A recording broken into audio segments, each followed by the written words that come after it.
O God, may your spirit and guidance be in us as we work for the benefit for all our people, for peace and justice in our land, and for the constant recognition of the dignity and aspirations of those whom we serve. Amen.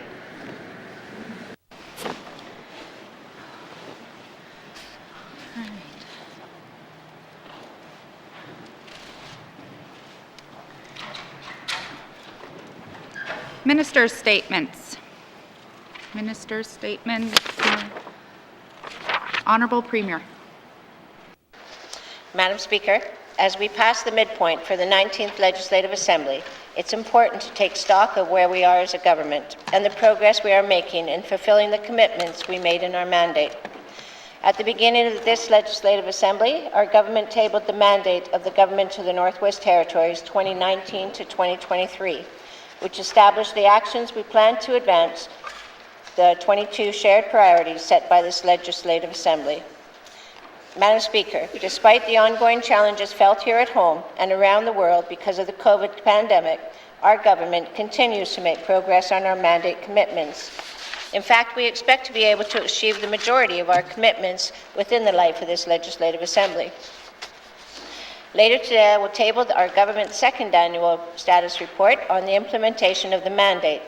This report highlights some of our major accomplishments from the past year, as well as a number of expected achievements for the upcoming year. Madam Speaker, I would now like to share some of the highlights with members.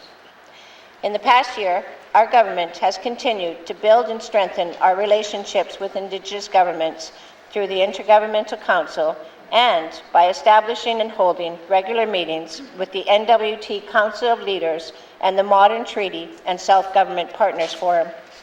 These forums support our government's efforts to build stronger, more collaborative relationships with Indigenous governments. One of the specific initiatives underway at the officials working group level is advancing the implementation of the United Nations Declaration on the Rights of Indigenous Peoples. We're also in the process of undertaking engagement on the GNWT's draft action plan on missing and murdered Indigenous women and girls. A number of initiatives are also underway to improve social supports for residents and community governments.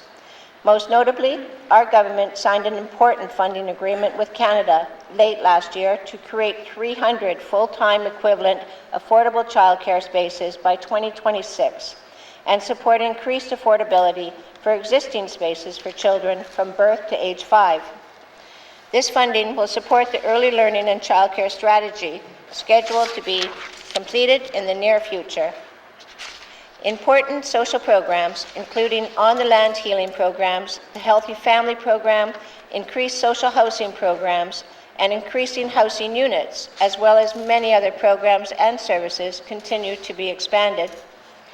Madam Speaker, we are also taking action towards growing, diversifying, and expanding our economy in the aftermath of the pandemic.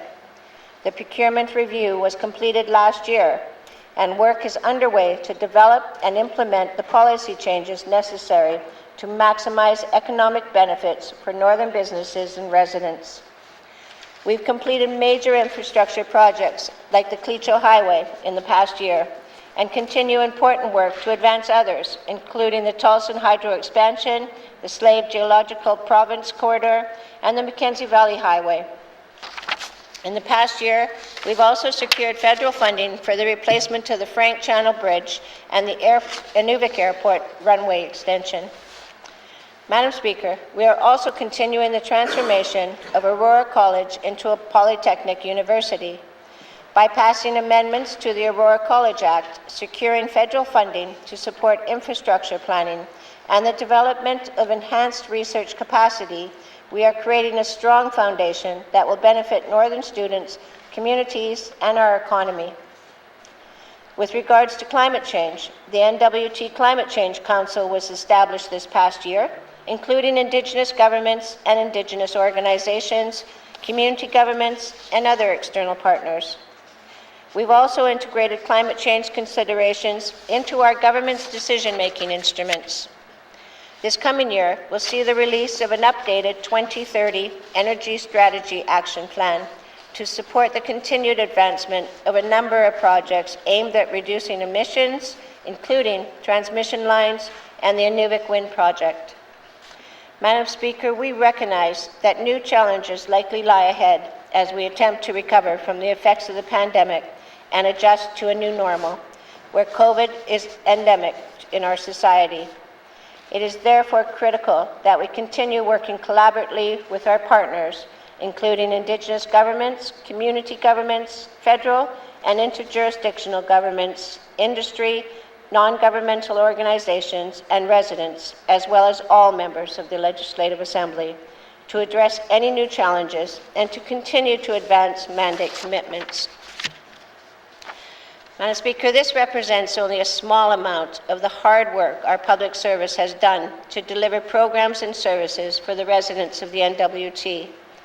I'm inspired by the way Northerners have pulled together through the last 2 years, despite the many challenges. With a shared vision for our territory and a collaborative spirit, I'm confident that our government will continue to make progress on our commitments as we enter the second half of our term. I look forward to discussing our progress on the mandate in more detail and in continuing to work with regular members on our shared priorities. Thank you, Madam Speaker. Thank you. Minister statements. Minister for Education, Culture and Employment.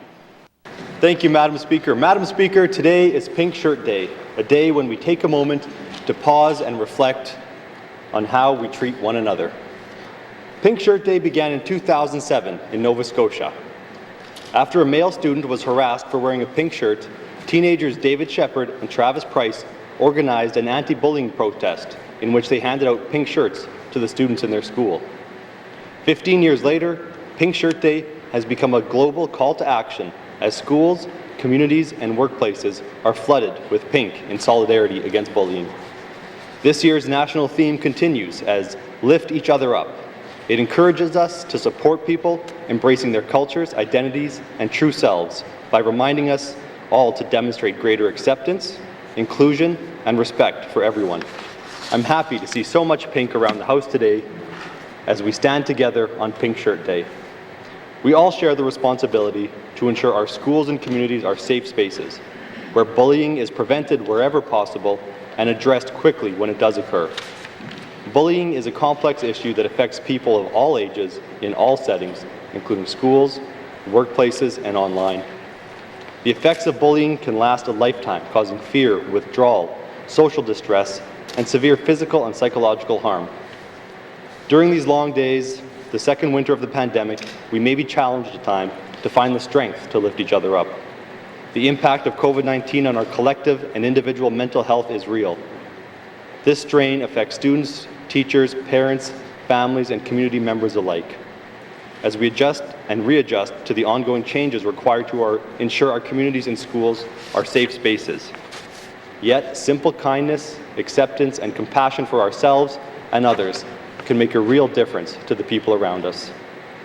The Department of Education, Culture and Employment works closely with the Department of Health and Social Services to ensure counseling is available in every school and community. Madam Speaker, throughout the pandemic, we have heard a simple message: be kind.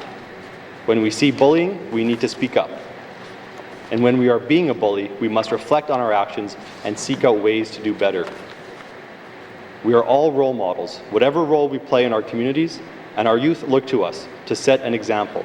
So today and every day, let us celebrate all the things that make us unique, let us be kind to one another, and let us lift each other up.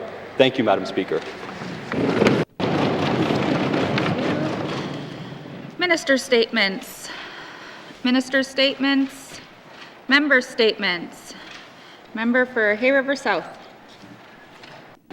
Thank you, Madam Speaker, and I thank you for letting me put my name in earlier today for this. Madam Speaker, over the past 2 years, the pandemic has taken over the lives of Canadians. It has created and encouraged division amongst many.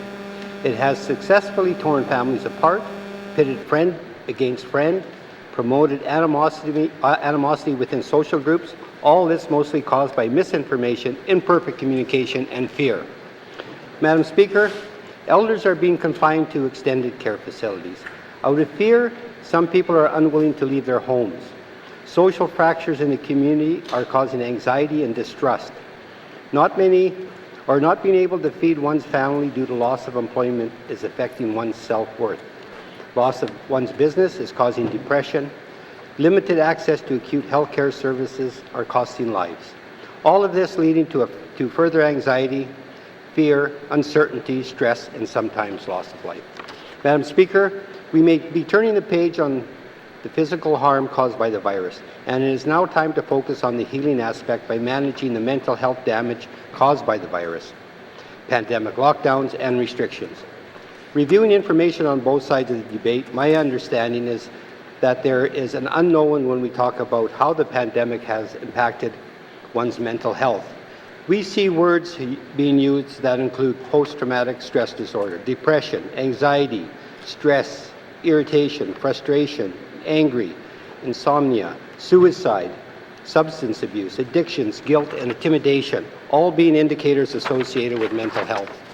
Madam Speaker, those with mental health disorders are prone to relapse, causing their condition to worsen and possibly leading to potential harm. The pandemic has only heightened it. Our healthcare system is the only safety net many people have, whether it is for mental health or for the many other health issues that have been triggered by this pandemic. It has been asserted that those that will be most affected are those who face social inequities, something not lost on us in a territory with many small, have-not, and isolated communities. Madam Speaker, people of the Northwest Territories will be looking for a plan from this government to address those health issues that have arisen due to the pandemic, and more specifically, mental health issues. For what it's worth, my advice to the Minister of Health and this government, if not already doing so, is to develop a post-pandemic mental health action plan that would provide residents with timely access to treatment. Thank you, Madam Speaker. Member statements. Member for N.W.T. Thank you, Madam Speaker.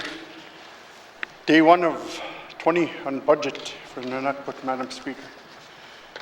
Today, I'd like to see the spending in the N.W.T riding. Our housing supports, our mental wellness is the biggest need in my riding for my constituents right now. I have 13% of our homes are overcrowded, 28% of our homes are needed major retrofits and repair. 25% of our homes are in core need. As I stated yesterday, Madam Speaker, the Beaufort Delta, we face serious mental health challenges among our people and the most severe high rates of suicide. Madam Speaker, what do we do with what do our youth have to look forward to with nowhere to live and no little hope? Our families are small. Young families with small children are staying with family members, overcrowding.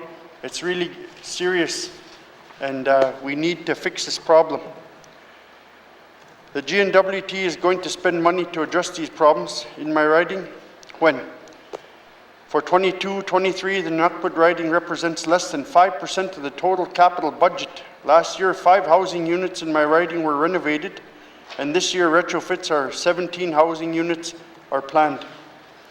Unfortunately, Madam Speaker, this does not meet the needs of our communities in the N.W.T. I hear from my constituents that are waiting on the housing list for years to get a house into a unit. We all need to know that it starts with housing. If you don't have a place to live in a safe place for your family, you have nowhere to go, and you're relying on others and putting pressure on family, and you're drawing lines in the sand, and it's really tough. Housing, we have to work together, Madam Speaker. We have to have, I know it's a big challenge, but I think our minister and our government is up to it, that if we work together, we could get stuff, good things happening with housing across our territory, and especially in the N.W.T. I will have questions for the member or minister at the appropriate time. Thank you, Madam Speaker. Thank you. Member statements. Member for Frame Lake. Merci, Madame la Présidente. As a member of the Standing Committee on Economic Development and Environment, I participated in a January 25th workshop, Can Hydrogen Power the North?, organized by the Department of Infrastructure. Hydrogen is a gas and it has been used in Canada for many years to produce fertilizer and other chemicals. Largely as a result of the climate emergency, there is international interest in hydrogen as an energy carrier. Fossil or carbon-based fuels are also an energy carrier, but when burned, release carbon dioxide. For hydrogen, water is the usual byproduct, which could help us better address greenhouse gas emissions. The federal government released a hydrogen strategy in December 2020, showing the growing interest in this field. This was a virtual workshop with about 50 participants. There was a good cross-section of interest from N.W.T, the federal government, community governments, Indigenous governments and corporations, NGOs, and business. The purpose of the workshop was to share information about what is known and to initiate a dialogue around potential production and use of hydrogen in the N.W.T. There are new technologies and products being developed by many manufacturers of equipment and vehicles that can use hydrogen, including heavy trucks. There are basically two ways to produce hydrogen: electrolysis of water and stripping of natural gas. Alberta has a growing hydrogen sector and economy, and the Edmonton to Calgary corridor will serve as a pilot project for trucks using hydrogen. Bridge technologies that allow switching between hydrogen and carbon fuels would be helpful and could assist with some sectors. More effective use of the retained carbon taxes and large emitter trust accounts should be explored to promote pilot projects in the N.W.T. More work on the economics of alternatives is also needed. The N.W.T experience with biomass is an example of how such a transition can take place. We need an energy transition plan with regional approaches to get us off fossil fuels. Infrastructure officials committed to publicly releasing the background document and a What We Heard report from the workshop. Clearly, hydrogen will have to be part of a mix moving forward and should be in the next energy action plan. I'll have questions later today for the Minister of Infrastructure. Merci, Madam Speaker. Member statements. Member for Tabacha. Thank you, Madam Speaker. Madam Speaker, in line with my statement the other day about economic recovery, today I want to talk about the long-awaited and major N.W.T infrastructure, the Mackenzie Valley Highway. Madam Speaker, for decades it has been envisioned by both territorial and national leaders alike that the Mackenzie Valley Highway extend from the southernmost tip of the 60th parallel up to the Dempster Highway in Inuvik. Among the first to envision this was Prime Minister John Diefenbaker with his northern vision of developing the northernmost regions of Canada to enable a road to resources, to help unlock the vast mineral-rich lands in the territories. Building on that vision over the years, the Mackenzie Highway slowly grew and extended more and more. But it was not until 1972 that it extended between Fort Simpson and Wrigley, which was only completed in 1994.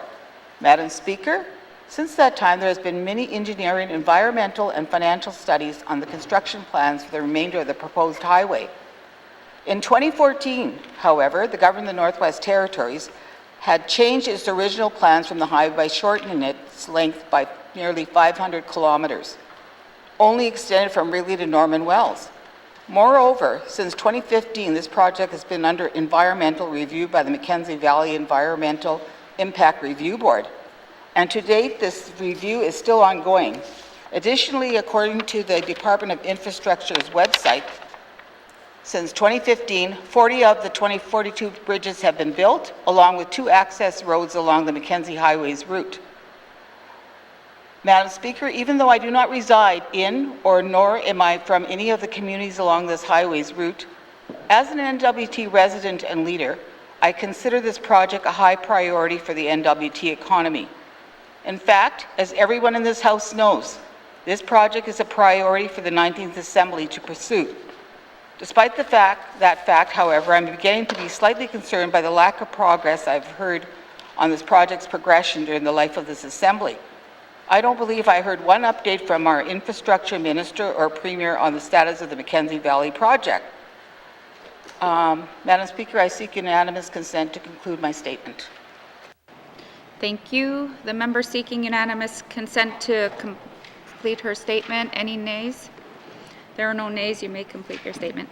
In conclusion, Madam Speaker, I do not want this Assembly to forget about the Mackenzie Valley Highway project or its importance to the future economy of the N.W.T. This highway has many benefits, which includes improved inter-community travel, a lower cost of living in the project's region, and creating new economic opportunities like increased tourism or greater access to mineral and petroleum resource development. This project will not only benefit the Statute or N.W.T regions, but the entire N.W.T. I will have questions for the Minister of Infrastructure at the appropriate time. Thank you, Madam Speaker. Thank you. Member statements. Member for Great Slave. Thank you, Madam Speaker. Madam Speaker, on February 7th, the CBC reported that Alberta's psychiatrists are raising the alarm that the ongoing mental health crisis amongst children and youth has evolved into a full-blown mental health emergency. These experts are calling on the provincial government to provide a significant increase in funding for additional child and youth mental health care services, as COVID-19 mandates, including isolation requirements, have exacerbated an already precarious situation. Alberta Children's Hospital has seen a 200% increase in mental health-related emergency room visits in the last 10 years, with cases spiking since the pandemic. Mental health professionals in the North deal with the highest rate of suicide in the entire country, yet feel there is no avenue to suggest check-ins for people suffering from mental health issues. Often, patient advocacy leads to these professionals being labeled as troublemakers and feeling their concerns are dismissed. Recently, there have been numerous reports of N.W.T youth attempting suicide, as well as talk of suicidal idealization. Some of these children are as young as 10 and 12 years old. 2 have recently attempted suicide in Fort Smith, and tragically a third, a young adult, was successful. How can we continue to deny that we are in a mental health crisis when any young person sees suicide as their only option? Parents and youth advocates are at a loss. A constituent reports that they had no idea that their child, who showed no outward signs of depression, communicated to an adult that they were experiencing suicidal thoughts, leading to the RCMP contacting the shocked family. Another parent reports that their child is prone to depression, including suicide attempts, and that the family has utilized every government resource available to them with no relief for 3 years. This compounds the situation by creating mental health issues for siblings and parents that love the child that is suffering. With Ontario reporting that 1 in 5 kids have mental health problems, and in the North, the N.W.T and Nunavut have the highest suicide rates in Canada, when will the N.W.T admit they're having our own mental health crisis? With incidents likely being much higher than reported, what is HSS doing to save our children? We have no residential trauma program, no residential treatment program for youth, no child and adolescent unit at Stanton, and the solution seems to be to ship vulnerable people off to another part of the country, causing further traumatization. If children are going to get better, they need wraparound support services in place where they are. We must walk this journey with them, not leave them to navigate it alone. Thank you. Member statements. Member for Montfouille. Thank you, Madam Speaker. Today I'm going to be talking about N.W.T Health Status Chartbook published in the fall of 2019. Madam Speaker, this report details the health of N.W.T residents, and this report clearly shows that the need of the people in the Klingcho region have long been ignored. The region has the worst health indicators in almost every area that is measured. These poor health indicators are the result of lack of attention and action from the government of the Northwest Territories over many years. For example, many people do not have access to clean running water right now. This is critical to everyday life. Madam Speaker, we need to do better. We need to change how we support health among our residents, because clearly what the government of the Northwest Territories has been doing is not working. We need the government to be proactive, work with the Indigenous people equally, and not to discredit. When you look at this report, Klingcho make up 6% of the population and represents the worst social economic outcomes across the N.W.T. Compared to the rest of the N.W.T., the report states Klitschko region has the lowest level of education, second highest rate of unemployment, lowest level of income, family income, highest proportion of homes in core need, highest rates of overcrowding, and the highest rate of overall crime in the N.W.T. When looking at other indicators, the N.W.T. generally compares poorly to the rest of Canada. The Indigenous people are facing the biggest barriers to achieving good health. For example, Indigenous people in the N.W.T. represents the majority of smokers, heavy drinkers, diabetic, lower life expectancy, and lowest outcome in mental health and well-being.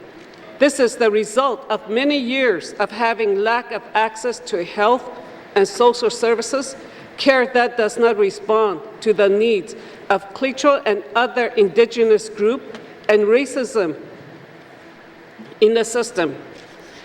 Madam Speaker, now is the time to address these systems that are not working for our people.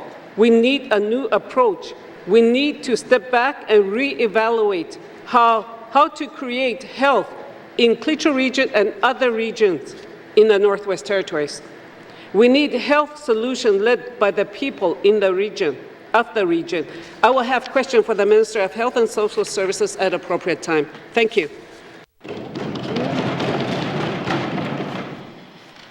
Member statement. Member for Yellowknife North. Thank you, Madam Speaker. If you're sick, don't go to work. This is a message we need to send to our residents. However, currently, the Employment Standards Act and the N.W.T. only entitles people to 5 unpaid sick days after 30 days of employment. After 5 days, you better get back to work, and you're not getting a paycheck while you were off, Madam Speaker. Madam Speaker, I would like the N.W.T. to introduce paid sick days so people stay home while sick. I would also like us to lead a cultural shift here. People should stay home while sick. Also, Madam Speaker, that definition of a sick day needs to include the reality that the odd mental health day is needed. If existential dread prevented you from sleeping, take the day off. If your anxiety kept you staring up at the ceiling all night, wondering about the budget, don't go into work. Not only do you deserve a break, but it's a safety hazard for many workplaces to have insomniacs running around, Madam Speaker. Burnout costs employees and employers more in the long run. There is an argument that paid sick leave puts undue hardship on small businesses, something our own Minister of Education, Culture and Employment has pointed out when I asked this previously. However, BC, in introducing its own paid sick leave legislation, found that many of those arguments were overblown. And in fact, businesses with paid sick leave experience greater productivity, retention of trained staff, reduce the risk of injury, improved worker morale, increased labor force participation, something every employer needs and something we desperately need in the North, especially those employers who consistently lose staff to the N.W.T, who have very generous sick days, Madam Speaker. I'll have questions for the Minister of Education, Culture and Employment. Member statements. Member for Cam Lake. Madam Speaker, mental health has become a buzzword during the pandemic, but it isn't all for naught. Talking about mental health is half the battle. The other half is finding the right support. Since March 2020, more than a third of young adult Canadians accessed mental health supports, and half of Canadians indicated their mental health declined compared to before the pandemic. Of Canadians 15 or older who reported having a mental health care need in the last year, 1/3 state their needs were simply just not met. But I question if our system is set up to figure out what these needs are and how to connect Northerners to them. Mental health is a continuum that includes mental health supports like treatment and counseling, which we heard about from my colleague from N.W.T and from Great Slave. The continuum also includes mental wellness options like cultural, physical, and creative outlets. Part of ensuring that mental health resources are available to those who need them is also about ensuring that the system can determine the strengths and resiliences of residents and meet them where they are at. In short, Madam Speaker, as a new mother suffering from postpartum depression, I needed mental health interventions. But today, as I work to stay well during the pandemic with my colleagues, my mental wellness is reliant on connections with people.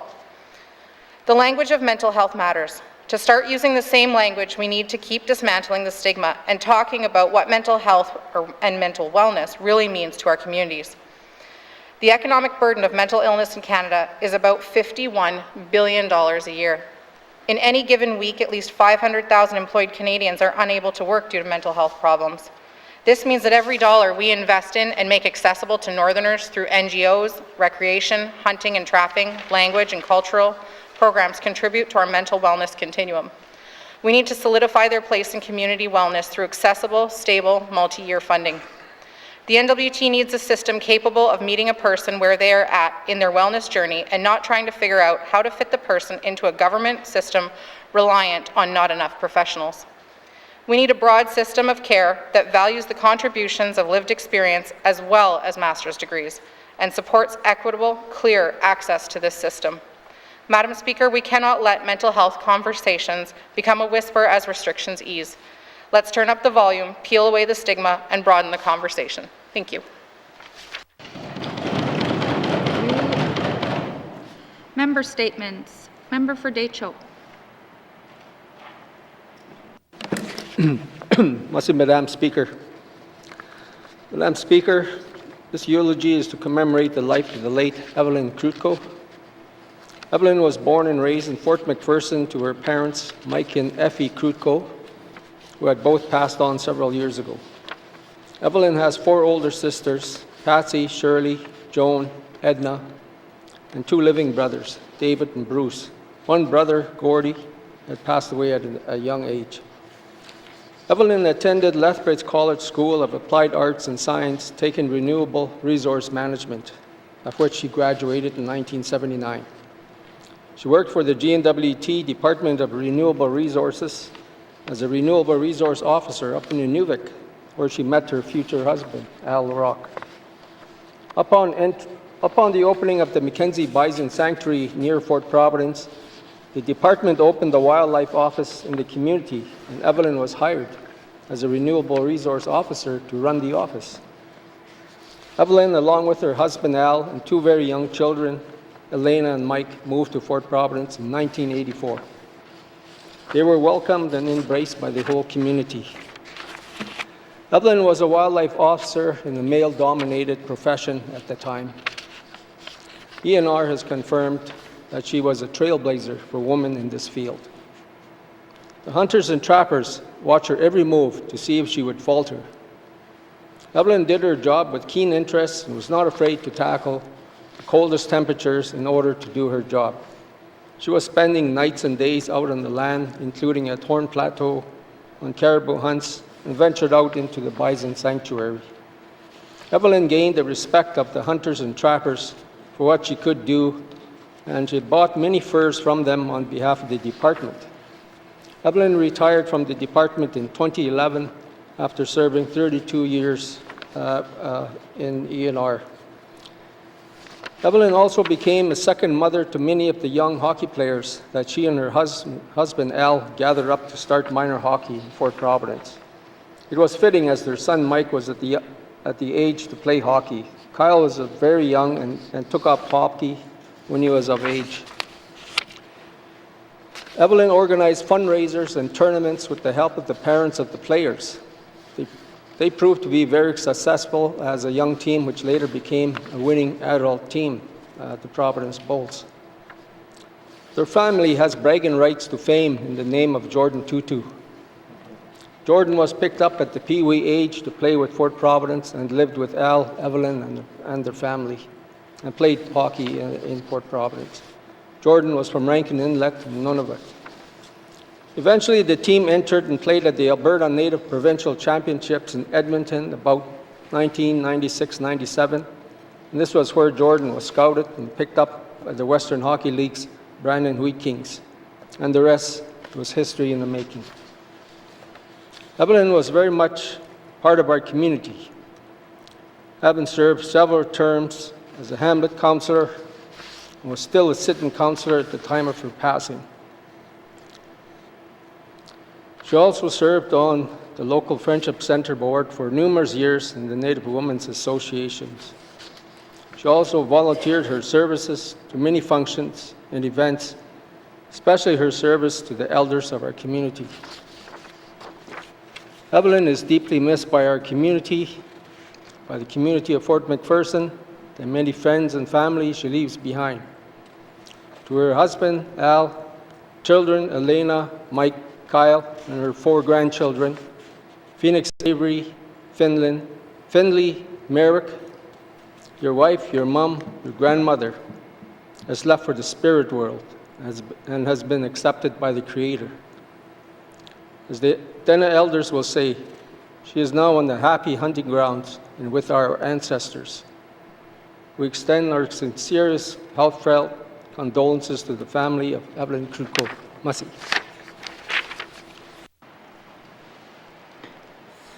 Our thoughts and prayers are with the family. Member statements. Member for Nahende. Thank you, Mr. Speaker, and I'd like to thank the member from the DHO for the beautiful eulogy of Evelyn Kruko. She was an amazing woman. Thank you, Madam Speaker. Rita was born in a small farm on Lonesome Pine, Alberta, to Mary and Arthur Lockhart on the 27th of June, 1935. She was the youngest daughter of 14 siblings. Her mother passed away when she was 12 years old. After her mother passed away, she moved in with her sister, Eva Morvik, in Edmonton. Rita went looking for work at the age of 16, which found her on a plane heading to Yellowknife. This just started her adventure. Her first job was working as a waitress at the Busy Bee Cafe, where she became lifetime friends with Patricia Rowe. With Christmas time arriving and Rita having no plans, Patricia invited her to come to the Rowe's house. This is where she met Bill, and they started another life adventure. Bill and Rita were married on January 20th, 1953 in Peace River. Bill and Rita worked in the oil fields in Saskatchewan, residing with the Higginson family in Burman, then headed north. They ran a garage and a restaurant and enterprise until it burnt down. Then they moved to Hay River, where Bill started BJ Motors, and Rita worked really hard raising their 6 children. In 1963, she ended up with TB, and her and her 2 sons, Jack and Owen, had to go to the Sands in Edmonton. It was a very difficult time for the family, but like Rita would always say, Sarah, Sarah. What will be, will be. This was her outlook in life. Rita was known for her timeless work as a volunteer in Hay River, whether it was with the figure skating club, minor hockey, or the Royal Purple. She ensured the goals were met and the youth had fun. One example was Miss Hazel Haight and Rita organizing figure skating auctions, collections, and setting them up to make sure they had ice time paid for and the coaches were in place. In 1976, Bill and Rita moved south to take over the family farm. You would always see her working in the garden, her flowers, the cabin, and preparing for family visits. It was not, if she wasn't doing those things, you could find her visiting neighbors. Rita loved being on the farm and her family. She installed honesty, integrity, and hard work in all her children. Mr. Speaker, I had the honor of knowing Miss Rowe. She was an amazing individual. I know her. I know she will be sadly missed by her family and friends. Thank you, Madam Speaker. Thank you.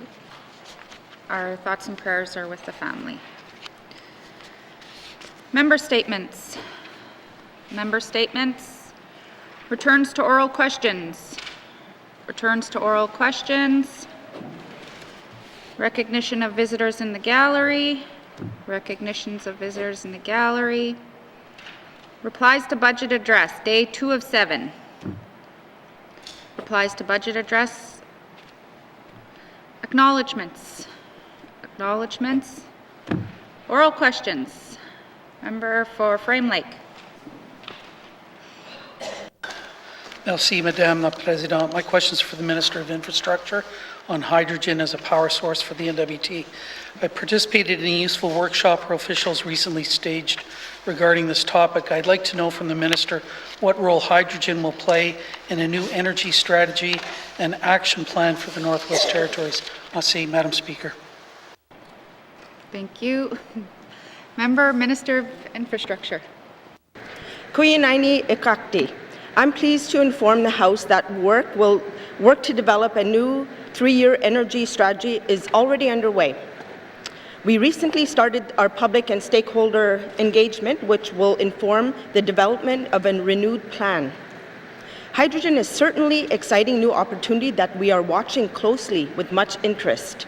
The department recently hosted a virtual workshop with stakeholders from across the Northwest Territories and neighboring jurisdictions to be able to look at the potential of using hydrogen technologies here in the Northwest Territories. And that, I thank the member for his attendance and participation at the workshop. We will continue to look at hydrogen and what role it might play here in the Territories as we develop a new energy action plan and review our 2030 energy strategy. Kuyinaini. Thank you. Oral question, member for Frame Lake.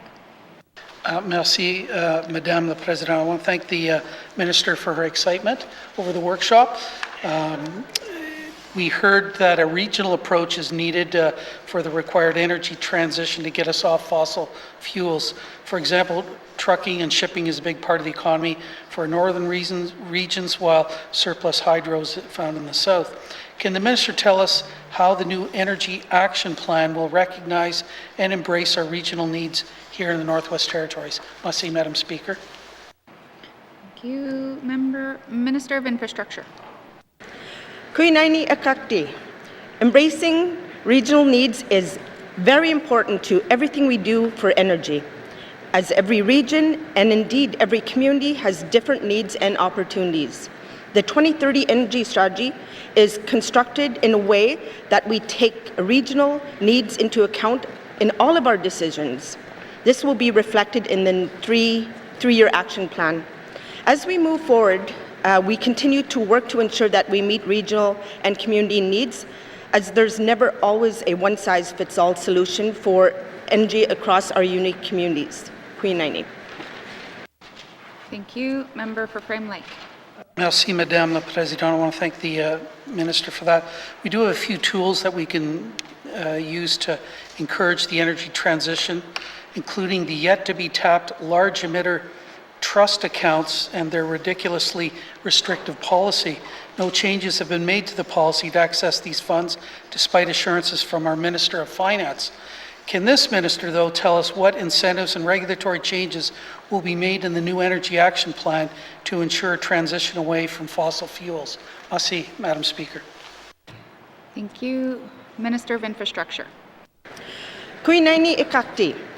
The large emitter grant account, again, is administered by Department of Finance, and the member pointed that out, which is great. So any questions specifically for the details on that can go to the Minister. I can tell you, however, infrastructure is here to support industry with advice, as well as support to access matching federal and N.W.T funding for greenhouse gas emission projects to best leverage the larger emitter grants account. Thank you. Kuyinaini. Thank you. Final supplementary, member for Frame Lake. Merci, Madame la Présidente. Lots of issues here were raised at the recent hydrogen workshop, including the need to pose the right research questions, ensure stakeholder engagement, do life cycle analysis of options, and looking at bridging technologies. Can the Minister commit to developing a Northwest Territories hydrogen strategy that will examine these issues and more? Merci, Madam Speaker. Thank you. Member for Minister of Infrastructure. Kuyinaini Ikakti. While hydrogen technologies have the potential for a promising path forward, for us, it should not be looked at in isolation. For this reason, we feel it's best to include hydrogen as part of our overarching energy strategy, to be sure we can balance our priorities of affordability, reliability, as well as sustainability. We look at all emerging and established technologies moving forward, including hydrogen. We need to ensure that we're making the best investments and doing the best actions that lead to the best outcome for cost of energy and greenhouse gas reductions. Queen Aini. Thank you. Oral questions. Member for Hay River South. Thank you, Madam Speaker. These questions are for the Minister of Health. Madam Speaker, during this pandemic, we have seen a rise in youth suicides in our communities, numerous drug overdoses those amongst our youth, rise in family violence, increased substance abuse, shaming on both sides of the vaccine debate, and we actually place people on waiting lists to get mental health supports. Madam Speaker, will the Minister confirm if her department has tracked mental health issues experienced by residents arising out of this pandemic? Are there metrics that we can use to direct us to relevant treatment and supports? Thank you. Thank you. Minister of Health and Social Services.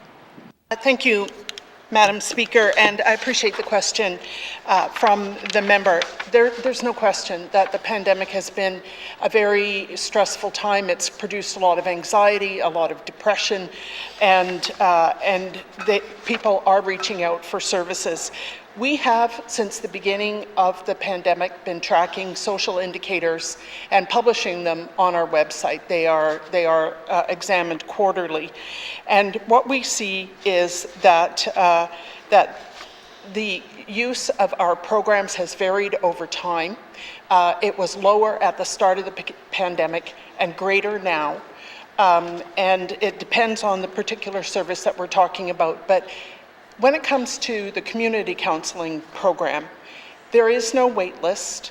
People can make same-day or even drop-in appointments, and they are in person, unlike earlier in the pandemic when they were virtual, which I understand is not as preferable. So we continue to monitor the data from the people who present for services to understand what their needs are and how to meet them. And you'll be interested to know that we are doing our semi-annual community counseling program questionnaire of clients this winter so that we can obtain up-to-date information about what they need and what we can provide to them. Thank you. Thank you. Member for Hay River South. Thank you, Madam Speaker. Madam Speaker, will the Minister tell us if her department has an action plan going forward to address mental health issues attributed to this pandemic? Thank you. Thank you. Minister of Health and Social Services. Thank you, Madam Speaker. Madam Speaker, we do not at this point have a specific pandemic mental health action plan, but depending on the results of the community counseling questionnaire, that may be a good direction for us to go in. In the meantime, we do offer a wide range of services, and I certainly hope that the member is promoting those services in whatever way he can: community counseling, online services, out-of-territory services. That we try to provide variety so that we can meet people where they're at. Thank you. Thank you. Oral questions. Member for Hay River South. Thank you, Madam Chair. And in just in response to the Minister, I do promote those supports that are out there, and as well, I get people coming into my office and provide that type of support as well, even though I'm not qualified. But people just need someone to talk to sometimes. So, Madam Speaker, will the Minister confirm if our communities will see additional staff to assist in providing mental health supports to those in need, and how it will unfold? Thank you. Thank you. Minister of Health and Social Services. Yeah, thank you, Madam Speaker. Madam Speaker, I commend the member for providing a listening ear. He's right. Often that is exactly what people need. As I mentioned previously, there are services available. They've been available throughout the pandemic. We have counseling available on a same-day basis. We have the Child and Youth Care Counseling Program to assist youth with their mental health issues. So at this point, I think our biggest challenge is staffing. We We do have a number of vacancies. Yesterday, in response to a question from another member, I mentioned that a shortage of housing was preventing filling positions in his community. So that is a limiting factor. But we continue to advertise for the staff and to fill the positions as quickly as possible, knowing how important they are. Thank you. Thank you. Final supplementary, member for Hay River South. Thank you, Madam Speaker. Madam Speaker, I've heard from parents who are concerned, with the mental health of their children at school. So, will the minister confirm how her department will address mental health supports in our schools? And is she working with the Minister of Education to address it? Thank you. Thank you. Minister of Health and Social Services. Yeah, thank you, Madam Speaker, and I appreciate the question. The Child and Youth Care Counselor Initiative is a joint project between ECE and the Department of Health and Social Services. It is, if you like, school counseling 2.0. What we have is a 4-year implementation plan, of which we are now in year 4, where we've provided 42 positions to schools and 7 clinical supervisors in order to address the needs of children and youth, particularly with respect to mental health, but they could bring any needs forward. We are now at the point of beginning an evaluation of this program so that we can determine whether it is meeting the goals that we set for it. So the service is up and running, it's available in person, and the evaluation will be completed during the next fiscal year. Thank you. Thank you, Minister. Oral questions. Member for N.W.T. Thank you, Madam Speaker. I had questions for the Housing Minister, but she's not in House, but I'll redirect them to the Premier. Madam Speaker, the people in my riding are been waiting way too long in regards to move to the public housing units. Can the Minister provide me with a wait list per community in my riding? In writing. Thank you. Thank you. Minister of Housing Corporation. Thank you, Madam Speaker. I don't have the wait list of for the numbers for N.W.T. I don't have them in front of me. I will follow up with the member with those numbers. Thank you, Madam Speaker. Thank you. Supplementary, member for N.W.T. Thank you, Madam Speaker. Can the Minister confirm whether the 3 retrofits in Polituck, 2 retrofits in Nulakaktuk, and planned for 2022, have they been completed? Thank you, Madam Speaker. Thank you. Minister of N.W.T. Housing Corporation. Thank you, thank you, Madam Chair or Madam Speaker. I do not have the numbers for the member. I do have a list of our co-investment public housing delivery and also our CERNAC delivery as well too for the Northwest Territories. I will provide those numbers to the member and also with the repairs for his riding as well too. Thank you, Madam Speaker. Thank you. Thank you. Supplementary, member for N.W.T. Thank you, Madam Speaker. Thank the Minister for that. Madam Speaker, we have local businesses in the Beaufort Delta that are willing to build units and work together with our government and sort of build it, they'll come. So to say, where it's not going to be a burden on our government for upfront costs to be building. Is the government willing to work with local businesses in the Beaufort Delta to build units in the communities, to get units there quicker, so we're not having to get 2 units per year when we have a waiting list of 25 or 30 people in one of my communities? Are they willing to work with us to get units into the communities this year? Thank you, Madam Speaker. Thank you. Member for N.W.T. Housing Corporation. Thank you, Madam Chair. Absolutely, I am willing to work with the member as well. We do have the co-investment funding that is available for the Northwest Territories. We do have staff that provide further information on that program delivery. There has also been a number of Indigenous groups throughout the Northwest Territories that has accessed that funding, and the Housing Corporation works with them very closely in trying to support those applications going forward. And I just wanted to go back to the member's question that just for the numbers on the public housing wait list, I do have 15 people on the housing wait list in Paulatuck, 3 households, numbers of people in Sax Harbor, and 17 for Paulatuck. I do not have the numbers for Ulahuktuk. Thank you, Madam Chair, or Madam Speaker. Thank you. Thank you. Final supplementary, member for N.W.T. Thank you, Madam Speaker. So I'm happy to hear the minister is willing to commit to working with us in regards to N.W.T, because we do have a housing strategy being done for a couple of elders facilities that these companies are willing to build and work together with getting a negotiated lease. I guess that's what's going to be needed to happen. And if I could get commitment again, for the record, that she's willing to work with us to get these units completed in my riding of N.W.T and the Beaufort Delta. Thank you, Madam Chair. Madam.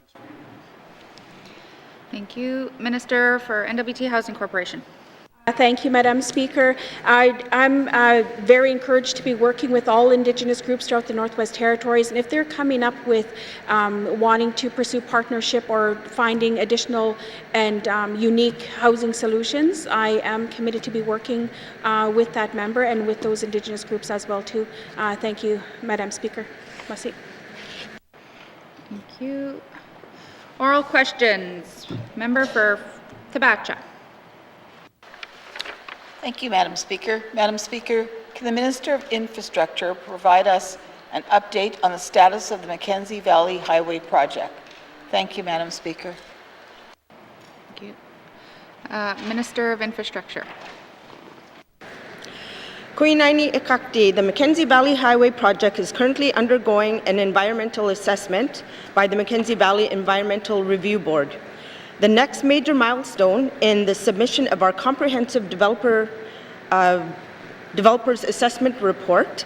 We have been working hard to collect information that is needed for this report over the past several years and expect that report to be submitted to the Mackenzie Valley Review Board this fall. This project will then move forward with the environmental assessment review process for the report. Kuinaini. Supplementary, member for Tabacha. Madam Speaker, I think the Minister has answered some of my questions, but I'm going to ask it again. Madam Speaker, can the Minister provide a timeline for when we can expect the environmental review for the Mackenzie Valley Highway to be complete? Thank you, Madam Speaker. Thank you. Minister of Infrastructure. Kuinaini Ikakti, once our developer's assessment report is submitted, the Mackenzie Valley Environmental Impact Review Board will initiate their assessment process, the timeline in which is governed by the Mackenzie Valley Resource Management Act. However, we anticipate that the environmental assessment process will be completed in 2024, which will be followed by a regulatory process to be able to obtain specific licenses, permits going through the regional land and water boards. So we anticipate that to be completed in 2025. That's the timelines, Kuinaini. Thank you, Minister. Supplementary, member for Tabacha. Madam Speaker, I'm wondering if the Minister can provide clarity on something. According to the Department of Infrastructure's website, 40 of 42 bridges and 2 access roads have already been built along the proposed Mackenzie Valley Highway route. Yet construction of the highway has not officially begun. Can the Minister confirm if construction of the highway has begun or not? Thank you, Madam Speaker. Thank you. Minister of Infrastructure. Kuinaini Ikakti, construction on the Mackenzie Valley Highway project has not started. The Canyon Creek Access Road, the 14-kilometer portion of the Mackenzie Valley Highway alignment, from Norman Wells to south of Canyon Creek was completed in 2018. However, this work was advanced as a standalone project with appropriate regulatory approvals and community support as initiated to build capacity in the region as well as advance the Mackenzie Valley Highway project. We also hope to advance the construction of the Prohibition Creek and Mount Gannett Access Road, as well as the Great Bear River Bridge, while the environmental assessment and regulatory process is underway. The bridge projects the members referencing were completed as part of the Department of Infrastructure's bridge replacement program for the Mackenzie Valley Winter Road, but we will continue to support the project. As we all know, this is a priority of this Assembly. Queen Aini. Final supplementary, member for Tabacha. Madam Speaker, can the minister provide us any specific dates or timelines for when construction of the Mackenzie Valley Highway will be starting? Thank you, Madam Speaker. Thank you. Minister of Infrastructure.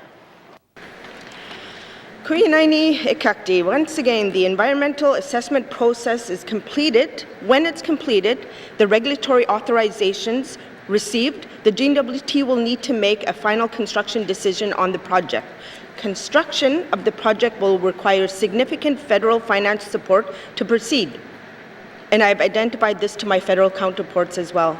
Pending an appropriate level of federal funding to support and advance this project, we expect we could be in a position for commenced construction on 2026. Queen Aini.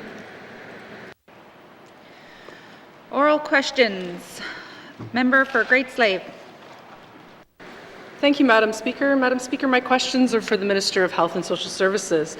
In the 2017 Child and Youth Mental Wellness Action Plan, 2017 to 2022, HSS identifies numerous actions in several departments that were to have been implemented to improve the situation for young people. As it's now 2022, can the Minister please provide an update on the plan, such as what has been completed, how have the outcomes been measured, and will there be a report and update coming? Thank you, Madam Speaker. Thank you. Minister for Health and Social Services. Thank you, Madam Speaker. Madam Speaker, I'm not familiar with this report, so I'll have to come back with that information. Thank you. Thank you. Supplementary, member for Great Slave. Thank you, Madam Speaker. That's concerning, but I'll move on. Besides telephone helplines, what specific supports are provided to families and guardians to help them recognize the signs or symptoms of a mental health emergency in their children long before it gets to the point of suicide? Where do parents go for help when they find themselves in this situation? Thank you. Thank you. Minister for Health and Social Services.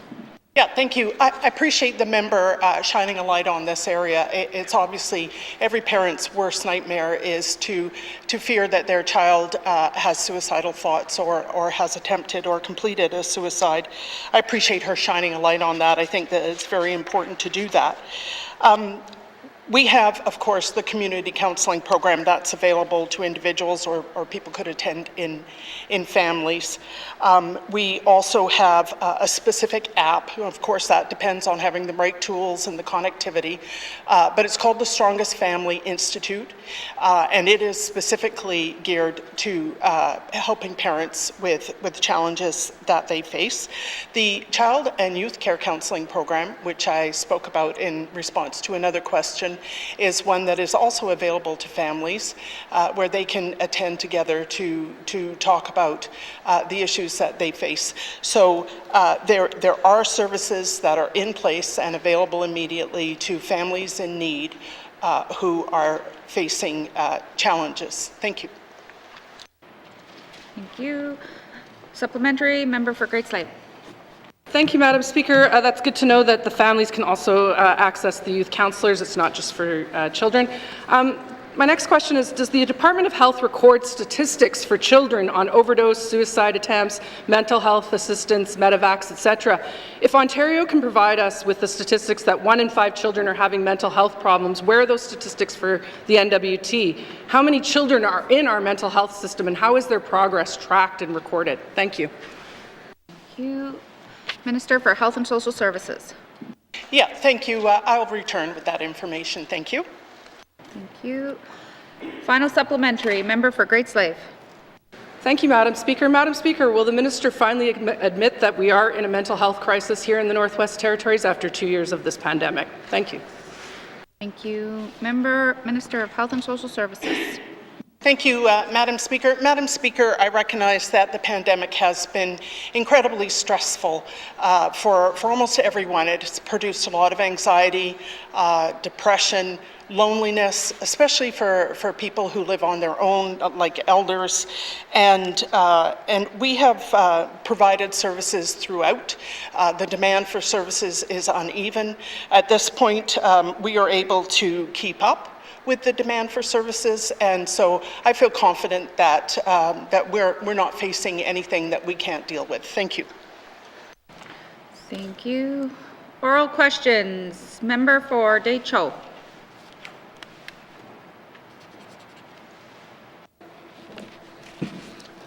Merci, Madam Chair.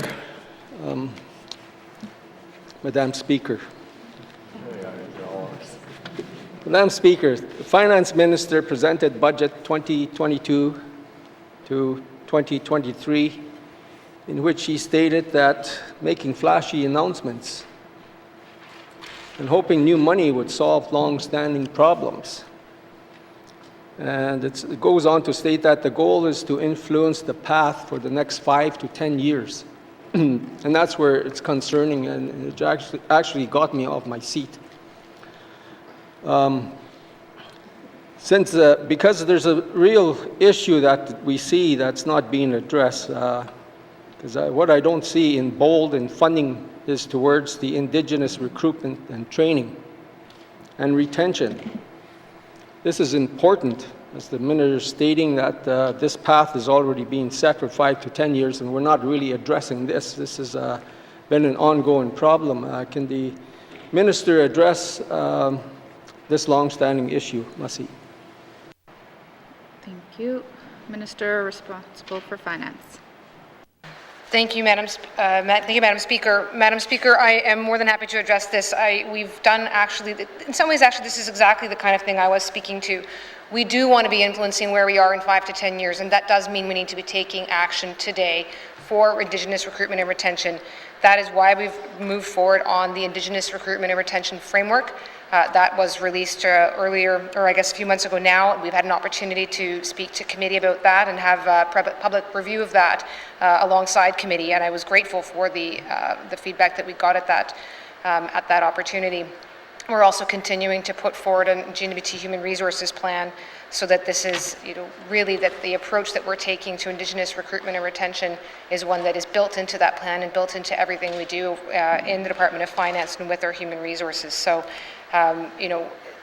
we already are doing a lot in this space, and it is exactly my hope that that's the kind of thing where we have that work, we are doing that work, we need to get word out about that work, we need all the departments to be working together towards that goal, because in 5 to 10 years, and frankly even before that, it would be pretty amazing to be one of the top employers in Canada for inclusion and diversity.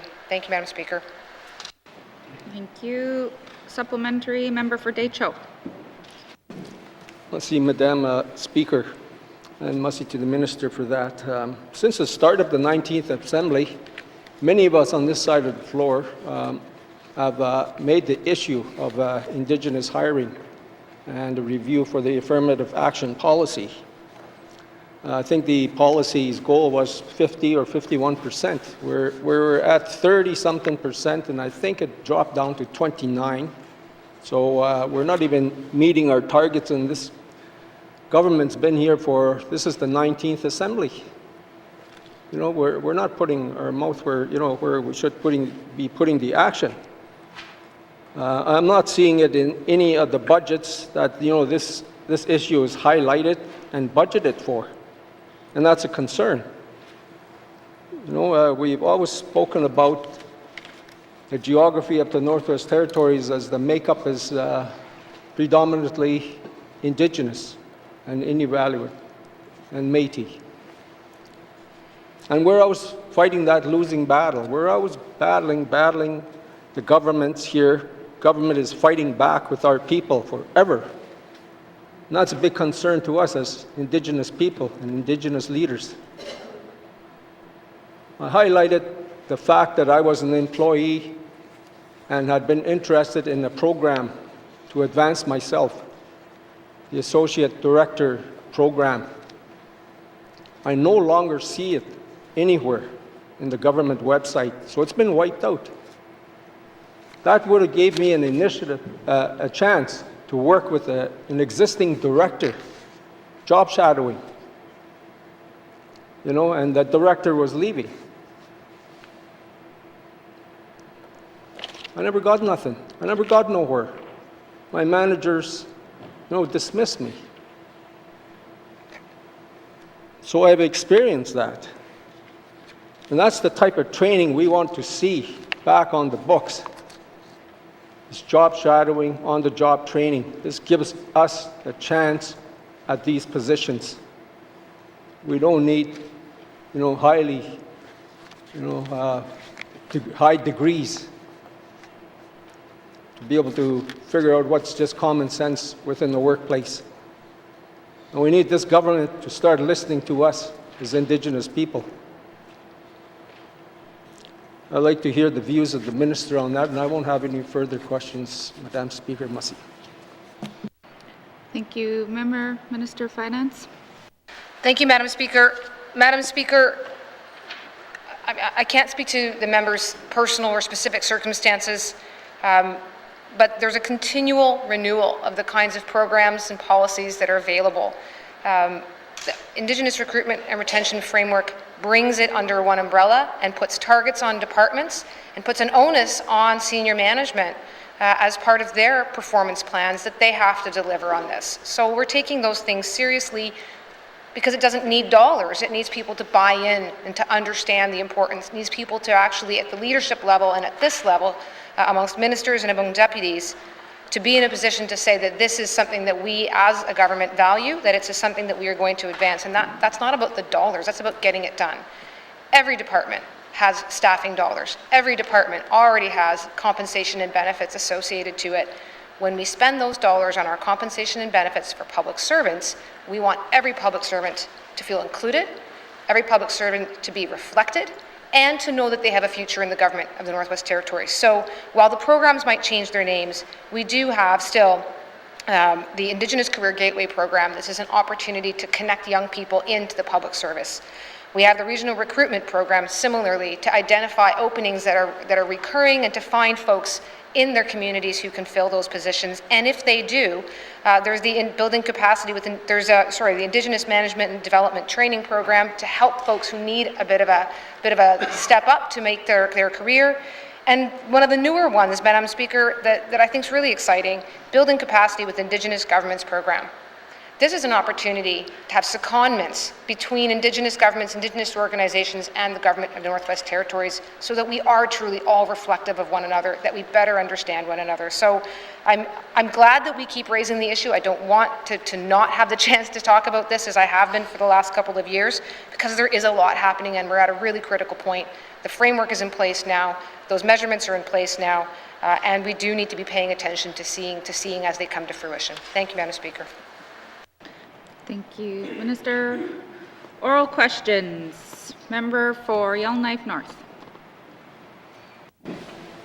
Thank you, Madam Speaker. Earlier today I spoke about my desire to have paid sick leave in the Northwest Territories. So my question for the Minister of Education, Culture and Employment is, in the life of this government, will we bring forward legislation to introduce paid sick leave in the N.W.T? Thank you. Thank you. Minister of ECNE.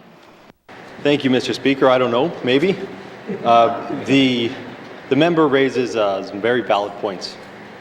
And sometimes I joke that he's just trying to chip away at the work week with more holidays and paid sick leave. But the fact is, this pandemic has shown us that when you're sick, we want you to stay home. But not everyone can afford that. So we are reviewing the Employment Standards Act in the upcoming fiscal year, which starts not that long from now. And we are going to be going out and speaking with employers and asking them these questions, how they feel about this, and speaking with the public as well. And the member mentioned that in BC it's been shown to be a positive for employers. And so I want to say that nothing is stopping employers from implementing paid sick leave in their own businesses right now. So I want to thank the member for raising that and maybe putting this on the minds of employers before we look at the legislation. Thank you. Thank you. Minister, supplementary, member for Yellowknife North. Yeah, thank you. And I thank the minister for stating that. I've actually had a number of businesses reach out to me during the pandemic who have introduced paid sick leave. So I suspect the number of people who are actually left in the territory without paid sick days is steadily decreasing. And I would like to thank all businesses who've taken that step. I'm actually wondering, though, if the department has any of those statistics of who in the N.W.T. labor force or how many workers are presently without any form of paid sick leave. Thank you, Madam Speaker. Thank you. Minister Vicini. We don't have those numbers. When employers implement things like this, they're not required to inform employment standards. However, under the Employment Standards Act, I believe there's around between 15 and 19,000 employees in the territory who fall under that act. And I would imagine for the most part, they don't have paid sick leave. Thank you. Thank you. Supplementary? Oh, no? Okay. Member for Cam Lake. Thank you very much, Madam Speaker. Madam Speaker, oh, I'm stuck. There you go. Madam Speaker, my questions today are for the Minister of Finance. I think it's important that we have that we use the data that we have and that we understand the data we have and that we can use it to make change. My questions for the Minister of Finance today are in regards to how the COVID-19 is impacting public servants in the territory. Does the Minister know what percentage of N.W.T. employees are currently on stress leave? Thank you. Thank you. Minister Finance. Thank you, Madam Speaker. Madam Speaker, there's not a category of leave that is specific to stress or mental health leave. We do, of course, track and are aware of general sick leave, but the specific reasons that someone might be on sick leave is for, I suspect, fairly reasonable privacy reasons. That's not something that we are tracking. Thank you, Madam Speaker. Thank you, Minister. Member for Cam Lake. Thank you very much, Madam Speaker. That kind of changes, I guess, some of my questions. And I understand that this is a privacy concern between employees and supervisors, but is there a mechanism for then the Department of Finance to be able to blindly source that information from N.W.T. service providers or through, because I'm assuming that this is getting logged under short-term disability instead or long-term disability, is there a mechanism from either insurance providers or healthcare providers where this can be blindly provided to the GNWT? Thank you. Thank you. Minister of Finance. Thank you, Madam Speaker. Madam Speaker, that's an interesting question that I'll have to take away. It may well be that Vital Statistics is tracking some information or receiving information more broadly about the impacts of mental health on mental health pre and post pandemic. It may be of some assistance or of some interest that interestingly, GNWT employees, as I said, we are tracking the total numbers and we're actually using less sick days, less leave without pay days than in prior fiscal years. Pre-pandemic, we were at 9.1 days in 18-19, but current fiscal right now, coming to the end of it, we're at only an average of 6. So, and I can also say, perhaps I'll provide the member directly, I do have a list of the number of accesses to some of the various mental health programs that the GNWT runs and the numbers there. And so I will provide that separately and that may well lead to some more discussion. Thank you, Madam Speaker. Thank you. Member for Cam Lake. Yeah, thank you very much, Madam Speaker. And no, I thank the Minister for the willingness to have the offline conversation. And I think it'll be interesting as well to see that in the year that we're going, or the fiscal year we're going into now that public servants are back to their workplaces and we're coming to the potential end of the public health emergency, it'll be interesting to see how that has an impact on sick days going forward, and if people being able to have the opportunity to work remotely has an impact on sick days that are being logged. I know that in other workplaces, public health and safety, in addition to occupational health and safety, is something that a lot more employers are talking about.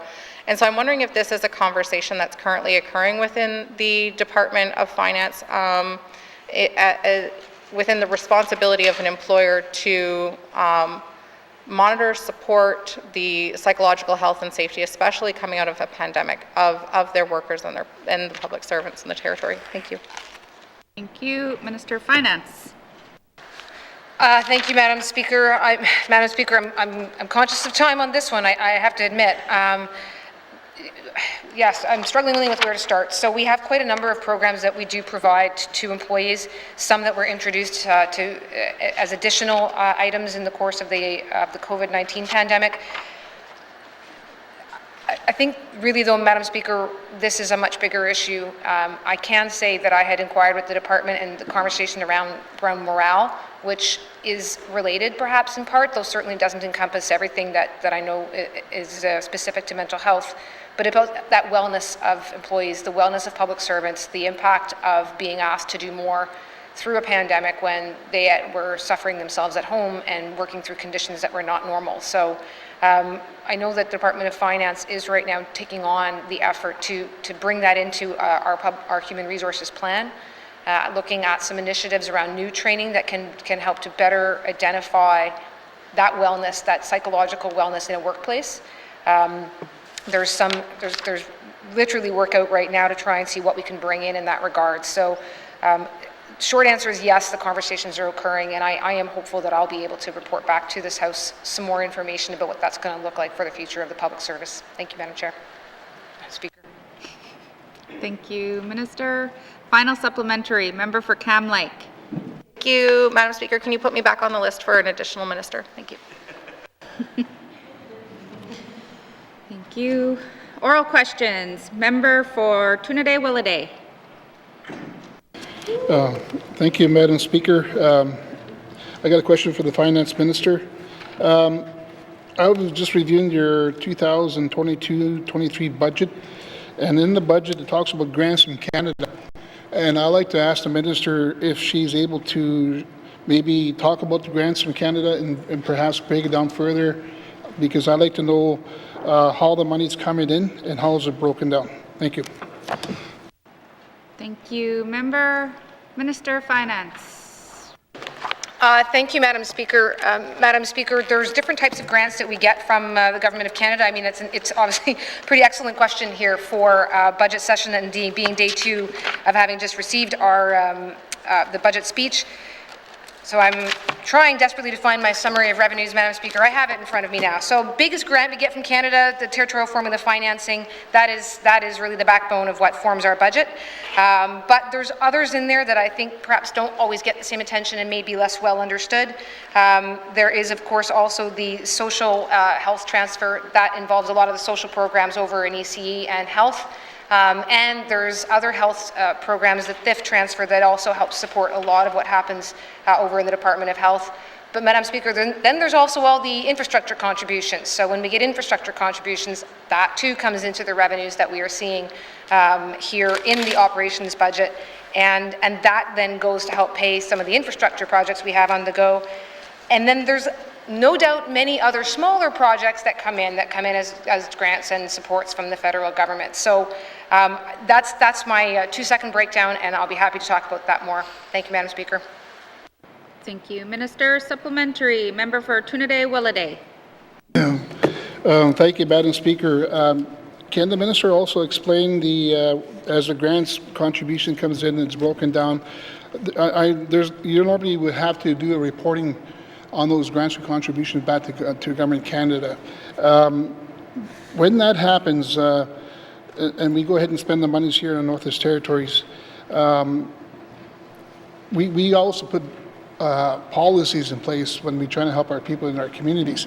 So if you could help me understand and explain how you report this back to Canada, and when you get this money from Canada, is there policies attached to it when it comes to the Legislative Assembly? Thank you.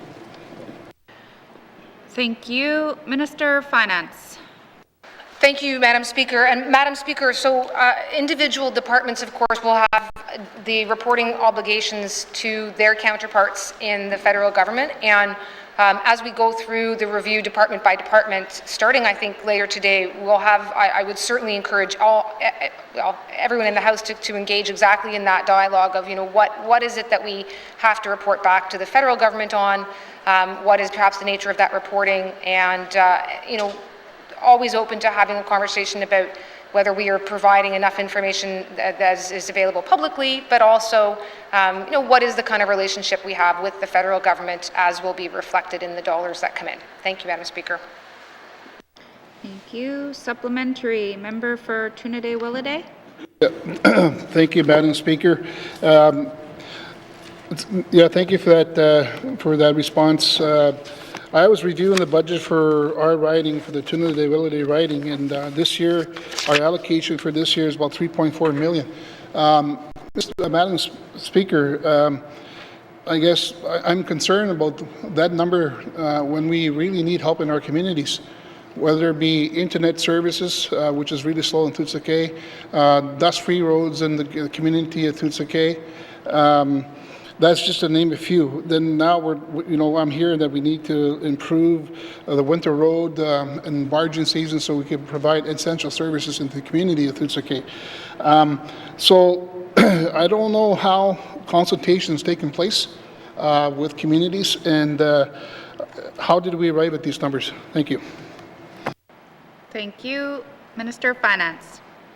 Thank you, Madam Speaker. Madam Speaker, the budget, of course, isn't drawn up on a per capita basis. It's not per 33 communities divided up by 33.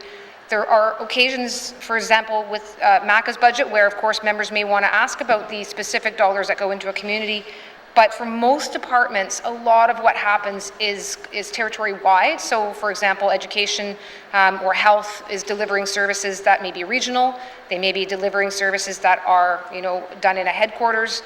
There are services that are done, planning, communications that are done that benefit all of the territory and can't quite be divided out. Even some of the large infrastructure that we put into place, Madam Speaker, there's projects that benefit multiple regions, or indeed again, when we're talking about significant roadways crossing different ridings and indeed benefiting projects up in the Beaufort Delta, help Yellowknife in that it grows the overall economy of the Northwest Territories. So the budget isn't drawn up riding by riding.